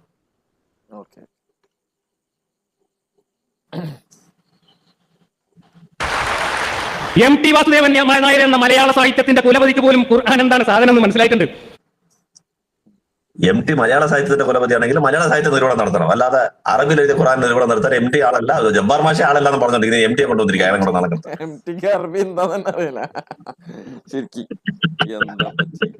ഓരോരുത്തരെ കൊണ്ടുവരണ ശരി. കാരണം എന്താ പറയുക, എം ടി പണ്ട് എം ടി മുഹമ്മദിന്റെ വലിയ സുഹൃത്തായിരുന്നു. മുപ്പർ ഇങ്ങനെ ഇസ്ലാം പഠിപ്പിച്ചിരുന്നു. ആ കാലത്ത് എം ടി ഖുർആനൊക്കെ എടുത്ത് വായിച്ചു നോക്കിയിട്ടുണ്ട്. 2 പേജ് വായിച്ചിട്ട് 30 വായിച്ചിട്ടുണ്ടാവും. കാരണം അതിനകത്ത് ഒരു വാചകം പോലും പൂർണ്ണമല്ല. ഓരോ വാചകവും ബ്രാക്കറ്റുകളിൽ ഓരോരുത്തർക്കും തോന്നിയത് മാതിരി തിരികെ വെച്ചിരിക്കുകയാണ്. അല്ല, ഇത് 2 ഇയാള് അത് കണ്ടോ? ഇതാണ് ഇയാളെ വരികൾക്കിടയിലുള്ള വായന. ഇയാൾക്ക് ഇത് എവിടുന്ന് കിട്ടി? എം ടി പറഞ്ഞോ? എം ടി അങ്ങനെ പറഞ്ഞോ? ഇല്ലല്ലോ, എം ടി അങ്ങനെ പറഞ്ഞിട്ടില്ല. എം ടി എന്തുകൊണ്ടാണ് ഇങ്ങനെ എഴുതാൻ കാരണം എന്നുള്ളത് എം ടിനോട് പോയി ചോദിച്ചാലേ ഇനി മനസ്സിലാവുള്ളൂ. ഇയാള് പറയുന്ന കാരണം ട്രോളോ ഒന്നും ആവില്ല. അയാള് വിചാരിച്ചിട്ടുണ്ടാവുക ഈ ബ്രാക്കറ്റൊക്കെ ഒന്ന് ഒഴിവാക്കിയിട്ടുള്ള നല്ലൊരു തെളി മലയാളത്തിലുള്ള ഒരു എന്താ പറയാ ട്രാൻസ്ലേഷൻ കിട്ടുകയാണെങ്കിൽ അത് വായിക്കാൻ ഒന്നും കൂടി എളുപ്പമായിരിക്കും എന്നുള്ള രീതിയിലായിരിക്കും അയാൾ എഴുതിയിട്ടുണ്ടാവുക. അല്ലാതെ ഇയാൾ പറയുന്ന പോലെ തന്നെ ആവണമെന്നൊന്നും ഇല്ലല്ലോ. ഓക്കെ, അയാൾ അദ്ദേഹത്തിന്റെ ഒരു ആഗ്രഹം. അതായത് തഫ്സീർ വേറെ, ട്രാൻസ്ലേഷൻ വേറെ എന്നുള്ളത് അറിയണം. ഒരു ആയത്ത് വായിച്ചിട്ട് അതിന് നമുക്ക് തഫ്സീർ കൊടുക്കാം, ഡിസ്ക്രൈബ് ചെയ്യുമ്പോഴത്തേക്ക് വാക്കുകൾ ഒരുപാട് ഇടാം. പക്ഷെ ട്രാൻസ്ലേഷൻ നമ്മൾ ചെയ്യുമ്പോഴത്തേക്ക് മുസ്ലിങ്ങളുടെ കാര്യം അവർക്ക് അറിയാത്തതാണ്. വേറെ ലാംഗ്വേജ് പോലെ ബൈബിൾ പോലെയാണെന്ന് അവർ വിചാരിക്കുന്നത്. അവർ ബ്രാക്കറ്റ് ഇടും, ബ്രാക്കറ്റിൽ ഓപ്പൺ ആക്കി അത് ബൈബിളിന്റെ വാക്കായിട്ട് തന്നെ വരും. അങ്ങനെ വരരുത് ഖുറാനിൽ. ഇതിനകത്തുള്ള ഒരു എക്സ്ട്രാ വാക്ക് പോലും വരരുത്. ഇത് ഞാനായിട്ട് പറയുന്നതാണ്, ഖുറാനിൽ ഈ വാക്കില്ല എന്ന് കാണിക്കാനാണ് ബ്രാക്കറ്റ് ഇടുന്നത്. ആ വ്യത്യാസം ഇവർക്ക് മനസ്സിലാവുന്നില്ല. എം ടിക്ക് മനസ്സിലാവുന്നില്ല, വേറെ ഒരാൾ പറയുന്നത്. അവർക്ക് ഇത് മനസ്സിലായിട്ടില്ല എന്താണ് ഖുറാനിൽ മുസ്ലിങ്ങൾ ഏറ്റവും കൂടുതൽ നോക്കുന്നത്. അതിനകത്ത് ഒരു നമ്മുടെ സൈഡിൽ നിന്ന് ബ്രാക്കറ്റ് ഉള്ള ഒരു സാധനം അതിനകത്ത് ഖുറാന്റെ ഇതായിട്ട് വരരുത്. നമ്മുടെ സൈഡിൽ നമ്മുടെ കയ്യിൽ നിന്നിട്ട ഒരു ബൈബിളിലൊക്കെ വന്നതുപോലെ, ഇപ്പൊ ബൈബിളിലൊക്കെ പണ്ട് ബ്രാക്കറ്റ് ഇട്ടതെല്ലാം ബ്രാക്കറ്റ് ഓപ്പൺ ചെയ്ത് അത് അങ്ങനെ തന്നെ അതിനകത്ത് കയറിയിട്ടുണ്ട്. അത് വരരുത്, അത് സൂക്ഷ്മതയ്ക്ക് വേണ്ടിയാണ് ഇവർ ഇത് ചെയ്യുന്നത് എന്നുള്ളത് ആ ബോധം അറിയാത്ത ആൾക്കാരോടാണ് ഇത് ആരോപി കൊണ്ട് കൊടുത്തേക്കുന്നത്. പറഞ്ഞു കൊടുക്കാനുള്ള അവർക്ക് മനസ്സിലാകാത്തതുകൊണ്ടാണ്. അതുമല്ല, ഒരു ട്രാൻസ്ലേഷൻ നോക്കിയിട്ട് നിങ്ങൾ ഇതിനെ ജഡ്ജ് ചെയ്യാൻ പാടില്ല. അത് ഭാഷയുള്ള വ്യത്യാസം ഉണ്ടാവും എന്നും മനസ്സിലാക്കണം. ആ 2 ഭാഷാ ജ്ഞാനികൾക്ക് അത് കറക്റ്റായിട്ട് പറഞ്ഞു കൊടുക്കാൻ പറ്റിയിട്ടില്ല. ഓക്കെ, ഒരു നിർമ്മാതാവ് യൂസർ മാനുവലിന്റെ അകത്ത് ഇങ്ങനെയാണോ ഭാഷ ഉപയോഗിക്കുക? അതേപോലെ ഈ ഭാഷ വായിച്ചിട്ട് എത്ര ഭാഷ ഞാൻ പറഞ്ഞില്ല, മറ്റേ ജെഫ്രി ലാങ് ആ ബ്രാക്കറ്റ് ഉള്ള ഖുറാൻ വായിച്ചിട്ടാണ് അന്താളിച്ചത്. അയാൾ ചോദിച്ചില്ലല്ലോ, അയാൾ എങ്ങനെ വന്നു? അത് അയാളുടെ ബുദ്ധി വർക്ക്. ഇവര് സാഹിത്യം മാത്രം വായിച്ചു, അതിന്റെ പൊരുൾ എന്താണെന്ന് വായിക്കാൻ മനസ്സിലായില്ല. സാഹിത്യ നിരൂപണം ട്രാൻസ്ലേഷനിലല്ല ചെയ്യേണ്ടത്, മൂലഭാഷയിലാണ് സാഹിത്യ നിരൂപണം ചെയ്യേണ്ടത്. അതിന്റെ ആ അന്തസത്ത എന്താണെന്ന് ചിന്തിക്കാൻ ഇവർക്ക് പറ്റിയിട്ടില്ല. ചിന്തിച്ച ആൾക്കാർ, ഇഷ്ടംപോലെ ആൾക്കാർ, ഇസ്ലാം വിമർശകർ ഇങ്ങനെ ഡെയിലി വരുന്നുണ്ട്. മലയാളത്തിലും ഒരുപാട് വരുന്നുണ്ട്. എല്ലാ ലാംഗ്വേജിലും ആൾക്കാർ ഇത് കേട്ടിട്ട് ആ ട്രാൻസ്ലേഷൻ വായിച്ചിട്ട് അതിന്റെ പൊരുൾ മനസ്സിലാക്കി വരുന്നുണ്ട്. ഭാഷാ നിരൂപണത്തിന് ട്രാൻസ്ലേഷൻ എടുക്കാൻ പാടില്ല. അതാണ് പോയിന്റ്. അടിച്ചോട്ട് പോവാം. ലളിതമായ ഭാഷയിൽ പൂർണ്ണതയുള്ള വാക്യങ്ങളിൽ ലോകത്ത് ആർക്കും മനസ്സിലാവുന്ന രീതിയിൽ, ഒരു ഭാഷാ പാണ്ഡിത്യം ഇല്ലാത്തവർക്ക് മനസ്സിലാവുന്ന രീതിയിൽ കാര്യങ്ങൾ എഴുതി കൊടുത്തേക്കുന്നതിനാണ് ഈ യൂസർ മാനുവൽ എന്ന് പറയാം. വെള്ളം കുടിച്ചു എന്ന് പറഞ്ഞ ഫോട്ടോ കൊണ്ടുവരുന്നുണ്ട്. അങ്ങനെ ആരെങ്കിലും കാറ്റലോഗ് കൊടുത്തേക്കോ? ഇല്ല. ഒരു കാര്യം പറയണം കേട്ടോ, ഇതിനകത്ത് ഇദ്ദേഹത്തിന് സുഖമില്ല എന്ന് അങ്ങേരും പറഞ്ഞിട്ടുണ്ട്, മറ്റാൾക്കാരും പറഞ്ഞിട്ടുണ്ട്. പക്ഷെ അതിന്റെ ഒരു ചെറിയ ലാഞ്ചന പോലും ഇല്ലാതെ ഒരു ചെറുപ്പക്കാരൻ, ചുറിയുള്ള ചെറുപ്പക്കാരൻ രാഷ്ട്രീയ പ്രസംഗം നടത്തുമ്പോൾ എന്ത് എനർജി ഉണ്ടായിരുന്നോ ആ എനർജി ആദ്യം മുതൽ അവസാനം വരെ ജബ്ബാർ മാഷ് കാണിച്ചു. അത് നമുക്ക് അത്ഭുതം തോന്നുന്നു. അല്ലാഹു അയാൾക്ക് ആരോഗ്യം നല്ലത് കൊടുത്തിട്ടുണ്ടെങ്കിൽ ആ നല്ല ആരോഗ്യം അങ്ങനെ കൊടുക്കട്ടെ. അതേപോലെ മനസ്സിലുള്ള രോഗം കൂടെ മാറ്റി ഇസ്ലാമിലോട്ട് ചായ ഉണ്ടാകട്ടെ എന്ന് കൂടെ നമ്മൾ ഈ സമയത്ത് ദുആ ചെയ്യാണ്. വളരെ കുറച്ച് വെള്ളം കുടിച്ചിട്ടുള്ളൂ, മറ്റേത് കുടിച്ചത്ര വെള്ളം കുടിച്ചില്ലോ? അല്ലല്ല, നല്ല എനർജി ലെവൽ സൂപ്പറായിരുന്നു. എനർജി ലെവൽ സൂപ്പറായിരുന്നു. വെള്ളം ഇച്ചിരി കുടിച്ചിട്ടുള്ളൂ. അല്ല പക്ക, അത് സമ്മതിച്ചോളൂ. നല്ലതായിട്ട് പറയണം. അത് അല്ലാഹു ശരീരത്തിന്റെ ആരോഗ്യം നിലനിർത്തട്ടെ, മനസ്സിനും ഇസ്ലാമിലോട്ടുള്ള നല്ല ആരോഗ്യം, തെളിമയാർന്ന മനസ്സ്, വെള്ള മനസ്സ്, ശുദ്ധമായ ഇസ്ലാം ദീനിലേക്കുള്ള മനസ്സിലേക്ക് അയാളെ മനസ്സ് ചായട്ടെ എന്ന് കൂടെ നമ്മൾ ദുആ ചെയ്യണം. ഒരുപാട് വിമർശിക്കുന്നുണ്ട്, അങ്ങോട്ടേക്ക് നമ്മൾ ഒരുപാട് ട്രോളുന്നുണ്ട്, പറയുന്നത് അതല്ല ഓക്കെ. പക്ഷെ നമ്മുടെ ഉദ്ദേശം അദ്ദേഹവും ഇസ്ലാമിൽ വരണം എന്നുള്ളതാണ്. അത് ഇൻഷാ അല്ലാഹ് നോക്കാം, അല്ലാഹുവിന്റെ ദുആ ചെയ്യാൻ വരട്ടെ എന്നുള്ളത്. ഓക്കെ. അപ്പൊ ഖുർആൻ യൂസർ മാനുവലാണ്, കാറ്റലോഗാണ്. അള്ളാഹു എന്ന നിർമ്മാതാവ് തന്റെ സൃഷ്ടികൾക്ക് കാര്യങ്ങൾ എങ്ങനെയാണ് ജീവിക്കേണ്ടത് എന്ന് പഠിപ്പിക്കാൻ വേണ്ടി കൊടുത്തയച്ച മാനുവലാണ് എന്ന് പറഞ്ഞാൽ അത് ലോകത്തെ എല്ലാ ഭാഷയിലും ഓരോ കോപ്പി ഇറക്കണം. അള്ളാഹ്ക്ക് കഴിയാത്ത കാര്യമൊന്നല്ല. നിങ്ങൾ പറയാം അതൊക്കെ ബുദ്ധിമുട്ടല്ലേ എന്നാണ് പറയുന്നതെങ്കിൽ നിങ്ങൾ അള്ളാഹ് പിന്നെയും ചെറുതാക്കുക. കാരണം ഒരു കുൻ അങ്ങോട്ട് വെച്ച് കാച്ചാൽ മതി. കുൻ ഉറക്കാണ്ട് വെച്ച് കാച്ചാൽ എന്തും സാധ്യമാകുന്ന ആളാണ് പഠിച്ചോൻ. അങ്ങനെയാണെങ്കിൽ മൂപ്പര് ലോകത്തുള്ള എല്ലാ ഭാഷയിലും എന്റെ ഈ കാറ്റലോഗിന്റെ ഒരു കോപ്പി വരട്ടെ കുൻ എന്നാണ് പറഞ്ഞാൽ പോരെ. അതൊക്കെ വരുത്താം. ഒറ്റ സെക്കൻഡ് കൊണ്ട് എല്ലാവർക്കും കുന്നു പറഞ്ഞു കഴിഞ്ഞാൽ കാറ്റലോഗ് ഇറക്കാം. ഇനി എല്ലാവരും മുസ്ലിം ആക്കണമെങ്കിൽ കുന്നെന്ന് ഒരു ഓർഡർ ഇട്ട് എല്ലാവരും മുസ്ലിം ആവും. അത് അങ്ങനെ നല്ല പറയുന്നുണ്ട്. ഞാൻ വിചാരിച്ച ഇവരെല്ലാരും ഒരു സമുദായം ആക്കിയാണ്. അങ്ങനെ ഉള്ളപ്പോൾ നീ പോയി അവരെ നിർബന്ധിക്കുകയാണോ? ഖുർആനായത്താണ്, പ്രവചനം അല്ലാതെ ചോദിക്കുകയാണ്. ഞാൻ വിചാരിച്ചവരെല്ലാം മുസ്ലിം ആക്കാൻ പറ്റുമായിരുന്നു. പക്ഷെ അങ്ങനെ അല്ല അത് ചെയ്തേക്കുന്നത്. ഒരു ബുക്ക് ഞാൻ പറയുന്നത് ഖുർആൻ തന്നെ കുന്നെന്ന് പറഞ്ഞാൽ ഫുൾ ഖുർആനായിട്ട് അവിടെ ഇറങ്ങത്തില്ലായിരുന്നു. ഒറ്റ ദിവസം കൊണ്ട് ഒരു ബുക്കായിട്ട് ഇറങ്ങുന്ന മോളിൽ നിന്ന് ഇങ്ങനെ ഇവർ നൂലി കെട്ടി ഇറക്കി ഖുർആൻ, നൂലി കെട്ടി അല്ല ഖുർആൻ ഇറക്കിയത്. ഓരോരോ ആയത്തായിട്ട് ഇറക്കി ആൾക്കാർ മനസ്സിലത് സൂക്ഷിച്ച് അവർ കാണാൻ പടം പഠിച്ചു, അതിന്റെ ഓരോരോ റൂളുകൾ പറഞ്ഞു കൊടുത്ത് 23 വർഷം കൊണ്ട് ഖുർആൻ അല്ല ഇറങ്ങിയത്. ഒരു സമുദായത്തെ തന്നെ എന്താണ് അതിന്റെ സംസ്കാരത്തിന്റെ പാരമ്യത്തിൽ എത്തിച്ചതാണ് ബുക്ക്. അതാണ് ഖുർആൻ ചെയ്തത്, ഇസ്ലാം ചെയ്തത് 20 വർഷം കൊണ്ട്. ബുക്ക് ഇറക്കാൻ അല്ലാതെ ഉള്ളിലേക്ക് ചിപ്പുകളെ പോലെ ആക്കിയിട്ട് അങ്ങോട്ട് ഇറക്കി വിട്ട്, എന്നിട്ട് ഈ മനുഷ്യരാണ് പിന്നീട് ഈ മനുഷ്യരായിരുന്നു ബുക്കായിട്ട് അങ്ങ് ജീവിച്ച് കാണിച്ചു കൊടുത്തത്. അതിന് അവിടെ ഇമോഷൻസും എല്ലാം അത് ടേക്ക് കെയർ ചെയ്ത് ഇപ്പൊ മദ്യം തന്നെ പല പല സ്റ്റേജുകൾ കൊണ്ടുവന്ന് ആ മദ്യം നിർമ്മാർജ്ജനം കൂടെ നടത്തി. അല്ല വെറുതെ റൂൾ ബുക്ക് ഇറക്കിയതല്ല. ഒരു സമുദായത്തെ അടിമുടി പരിവർത്തനം ചെയ്ത് എല്ലാവരും അന്താളിക്കുന്നതാണ്. പേർഷ്യൻ റോമൻ എന്ത് സമുദായമാണ് ഇത് എന്നിട്ട് ഇന്നും ആൾക്കാരൊക്കെ എത്ര അവിടെ ചെയ്ത സയൻസിന്റെ കോൺട്രിബ്യൂഷൻസ് ആണെങ്കിലും അവരുടെ എന്താണ് ജീവിത രീതി ആണെങ്കിലും ഒരു സമുദായത്തെ പരിവർത്തനം ചെയ്ത് കാണിച്ചത്. ചിപ്പ് ഇറക്കാൻ എന്താ പാട്? എല്ലാ ലാംഗ്വേജിലും ഇപ്പൊ ബുക്ക് ഇറക്കിയാണ്. ഇറക്കിയിട്ട് എന്താ കാര്യം? ഇവിടെ ഒരു ഖുർആൻ ഇത് ആരും നോക്കാതെ കടന്നേനെ. മലയാളത്തിലോ തമിഴിലൊക്കെ ഉണ്ടായിരുന്നെങ്കിൽ അത് എവിടെയെങ്കിലും ബുക്കായിട്ട് കടന്നേനെ. അങ്ങനെ അല്ല ഇത് അതിന്റെ ഇമ്പോർട്ടൻസ് പഠിപ്പിച്ചു കൊടുക്കണം. പ്രാക്ടിക്കലായിട്ട് ഇറക്കി ഇത് അതിന് കഷ്ടപ്പെടുത്തി അവർ ഒരുപാട് ത്യാഗം സഹിച്ച് അങ്ങനെ സ്റ്റേജ് ബൈ സ്റ്റേജ് ആയിട്ട് എല്ലാവരും ഖുർആൻ എത്തിച്ച്. ഇപ്പൊ ഞാൻ പറഞ്ഞിട്ട് അങ്ങനെ ഖുർആൻ ഇറക്കി നിങ്ങൾ പറഞ്ഞ കണക്ക് പറഞ്ഞ് ഖുർആൻ ഇറക്കിയാണെങ്കിൽ ഈ എഫക്ട് വരത്തില്ലായിരുന്നു. എല്ലാവർക്കും നല്ല ആൾക്കാർക്ക് ഇത് മനസ്സിലാകും. ഒരൊറ്റ ലാംഗ്വേജിൽ പഠിക്കാൻ തന്നെ ഇത്രയും തഫ്സീറുകൾ, ഇത്രയും ആ ഭാഷ പഠിച്ച ആൾക്കാരും ആ ഭാഷ പഠിക്കാത്ത ആൾക്കാരും എല്ലാം കൂടെ ഇതിന് നിരൂപണം ചെയ്ത് എത്ര തഫ്സീറുകളും എത്ര വ്യാഖ്യാനങ്ങൾ കൊടുത്തേക്കുന്നത്. ഇനി ഓരോ ലാംഗ്വേജിൽ ഇറക്കിയിരുന്നെങ്കിൽ ആൾക്കാരുടെ സമയം ഡൈവേഷൻസ് എല്ലാം അതിനകത്തായത്. അതിന്റെ അവിടെ അപ്പൊ അത്രയും പ്രവാചകന്മാരും വരണ്ടേ? അപ്പൊ ബുക്ക് മാത്രം ഇറക്കാൻ പറ്റത്തില്ലല്ലോ. അതിനാണ് പ്രവാചകൻ എന്തിനാ അയച്ചത്? ഖുർആൻ മാത്രം ഇറക്കിയാൽ മതിയല്ല. അല്ല ഖുർആൻ മാത്രം ഇറക്കിയായിരുന്നു മതിയല്ല. പ്രവാചകൻ എന്തിനാ? മുഹമ്മദ് നബി പ്രവാചകൻ എന്തിനാ അവർ കൂടുതൽ ഇറക്കിയത്? നീ അവർക്ക് എക്സ്പ്ലെയിൻ ചെയ്യാനും നീ അവർക്ക് വിവരിച്ചു കൊടുക്കാനും അവർ ചിന്തിക്കാനും എന്ന് പറയുമ്പോൾ അപ്പൊ അത്രയും ആൾക്കാരും വരണ്ട. എത്ര പ്രവാചകൻ? അപ്പൊ പിന്നെ അവസാനം ലാസ്റ്റ് പ്രവാചകൻ എന്നുള്ളത് മാറിയില്ലേ? പ്രവാചകന്റെ പേരിൽ തന്നെ കൗമ് മാറിയില്ലേ? അത്രയും സമുദായം ആയില്ല. അപ്പൊ എന്ത് വൈരുദ്ധ്യമാണ് ഇവർ ചിന്തിക്കുന്ന രീതി നോക്കെ. ഒരൊറ്റ പ്രവാചകനാണ്, അന്ത്യപ്രവാചകൻ, അവസാന കാലം വരെ ഒരു പ്രവാചകനാണ്, ഒരു വേദമാണ്. അപ്പം ആ ആള് കൂടെ ഇറക്കുന്നതുകൊണ്ടാണ് ഇങ്ങനെ എല്ലായിടത്തും വരാത്തത്. അല്ലെങ്കിൽ ആ പിന്നെയും ഡിഫറൻറ്റ്, അതിന്റെ ആവശ്യമില്ല. ആ ആള് വന്ന് ഇവിടെ എന്ത് ചെയ്യുന്നോ ആ എഫക്ട് തന്നെ ഇവിടെ ഉണ്ടാക്കിക്കുന്നത്. നിങ്ങൾ ജബ്ബാർ മാഷ് പറഞ്ഞ കുൻ പറഞ്ഞ് ഇവിടെ ഇറക്കിയിരുന്നെങ്കിൽ, അല്ലെങ്കിൽ എല്ലാ പല പ്രവാചകന്മാർ ഇവിടെ വന്നാൽ എന്ത് എഫക്ട് കാണിക്കോ അതിലും വലിയ എഫക്ട് ആണ് നടന്നിരിക്കുന്നത്. അവിടെ മെസ്സേജ് വന്നു, ആൾക്കാർ അതനുസരിച്ച് ജീവിക്കുന്നുണ്ട്. അത്ര അതിനല്ലേ ഇത്രയും പറഞ്ഞത്. അള്ളാഹ് എന്തിനാണോ വേദം ഇറക്കിയത്, ആ വേദം ഇറക്കുന്നതിന്റെ ആ ഉദ്ദേശം ഇവിടെ നടന്നു കഴിഞ്ഞു. അതെ, അള്ളാഹു ഏത് രീതിയിൽ ആ ഉദ്ദേശം നടത്തണം എന്നുള്ളത് ഇയാളല്ല തീരുമാനിക്കേണ്ടത്, അള്ളാഹു ആണ് തീരുമാനിക്കേണ്ടത്. അള്ളാഹു ഉദ്ദേശിച്ച രീതി ഇതാണ്, ആ രീതിയിൽ എല്ലാവർക്കും എത്തി. ഇയാൾക്ക് എത്തിയോ ചോദിച്ചു കഴിഞ്ഞാൽ ഇയാൾക്ക് എത്തിയിട്ടുണ്ട്. അതേപോലെ ഇയാളെ എടുത്തുള്ള ആൾക്കൊക്കെ എത്തിയണോ, ഈ സംവാദം കേട്ട ആളുകൾക്ക് എത്തിയണോ, അപ്പുറത്തുള്ള ആൾക്കാർക്ക് എത്തിയണോ, എത്തിയിട്ടുണ്ട്. ഇല്ലാന്ന് ഇയാൾ പറയട്ടെ, പിന്നെന്താ എത്ര ശരി, തീർക്കാം കേട്ടോ. ഓടിക്കൂടാ, കുറച്ചുകൂടെ ഉള്ളെന്ന് തോന്നുന്നു. എന്തേ പഠിച്ചോനെ ലോകത്തെ എല്ലാ ഭാഷയിലും ഒരേ സമയത്ത് കാറ്റലോഗ് ഇറക്കാൻ പറ്റാതിരുന്നത്? ഇനി അതൊക്കെ പോട്ടെ, ഈ കാറ്റലോഗിൽ വേറെ കുഴപ്പമുണ്ട്. ആർക്ക് ഈ കാറ്റലോഗ് കൊടുത്തേക്കൽ? സാധാരണ ഒരു പ്രോഡക്റ്റ് വാങ്ങുന്ന കസ്റ്റമർക്കാണ് കാറ്റലോഗ് കൊടുത്തേക്കാം. ഇവിടെ പ്രോഡക്റ്റിന്റെ മുമ്പിലേക്കാണ് കൊടുത്തേച്ചിരിക്കുന്നത്. ആ പ്രോഡക്റ്റ് ഇത് വായിച്ചു നോക്കിയിട്ട് ഇതുപോലെ പ്രവർത്തിക്കുന്നു. വെളിവുണ്ടെങ്കിൽ ഏതെങ്കിലും നിർമ്മാതാവ് പണി ചെയ്യുമോ? ഒരു AI റോബോട്ട് ഉണ്ടാക്കുന്ന ഒരു ചൈനീസ് കമ്പനി ആ റോബോട്ടിന്റെ മുമ്പിൽ ചൈനീസ് ഭാഷയിൽ ഒരു കാറ്റലോഗ് എഴുതിയിട്ട് റോബോട്ടേക്ക് ഇങ്ങനെ പ്രവർത്തിച്ചോ എന്ന് പറയല്ല ചെയ്യാം. റോബോട്ട് എങ്ങനെ പ്രവർത്തിക്കണം എന്നുള്ളത് റോബോട്ടിന്റെ ഉള്ളിൽ പ്രോഗ്രാം ചെയ്യാണ് ചെയ്യാം. ഈ റോബോട്ട് വാങ്ങിക്കൊണ്ടുപോയി പ്രവർത്തിപ്പിക്കുന്ന കസ്റ്റമറാണ് കാറ്റലോഗ് വായിച്ചു നോക്കുക. ഇവിടെ ഉള്ള കാറ്റലോഗ് കൊടുത്തയച്ച് തർക്കുക സ്വന്തം നിർമ്മിച്ച പ്രോഡക്റ്റിന്റെ മുമ്പിൽ. അതതിനേക്കാളും വലിയ അബദ്ധം. എന്തോ പറയാന്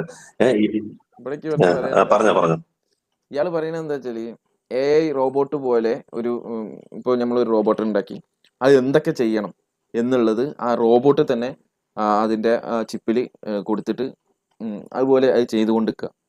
അതേപോലെയാണ് മനുഷ്യന് എന്നുള്ള രീതിയിലാണ് ഇയാൾ പറയുന്നത്. ഒരിക്കലല്ല, അങ്ങനെ ഒരു രീതിയല്ല. മനുഷ്യനെ സംബന്ധിച്ചിടത്തോളം ഫ്രീ വില്ലുണ്ട്. അവന് പ്രവർത്തനം ഈ പറഞ്ഞ ഈ കാറ്റലോഗ് വായിക്കാനുള്ളത് കൊണ്ട് അത് പ്രവർത്തിക്കാം, വേണമെങ്കിൽ വായിക്കാം, അതല്ലെങ്കിൽ വായിക്കാതെ മാറ്റിവെക്കാം. ഇനി വായിച്ചിട്ട് അത് അതിൽ പറഞ്ഞ കാര്യങ്ങൾ പ്രവർത്തിക്കാം, പ്രവർത്തിക്കാതിരിക്കാം. ഇതിനുള്ള എല്ലാ ഫ്രീ വില്ലും ഈ പറഞ്ഞ മനുഷ്യന് കൊടുത്തിട്ടുണ്ട് എന്നുള്ള. ഇതൊന്നും ഇല്ലാത്ത പല ജീവികളുണ്ട്, എന്നാൽ ഉണ്ട്. അത് ഏതൊക്കെയാണെന്ന് വെച്ചാൽ ബാക്കിയുള്ള പല ജീവികളും അങ്ങനെയല്ല. ഈ പറഞ്ഞ മനുഷ്യനെ സംബന്ധിച്ചിടത്തോളം എല്ലാ കാര്യങ്ങളും അവൻ പഠിച്ചിട്ട് തന്നെയാണ് പുറത്തേക്ക് വരുന്നത്. ഇപ്പൊ സ്കൂളിൽ പഠിപ്പിക്കുന്ന ഒരു മാഷാണ് ഇയാൾ. എന്തിനാണ് ഈ കുട്ടികളെ പഠിപ്പിക്കണേ?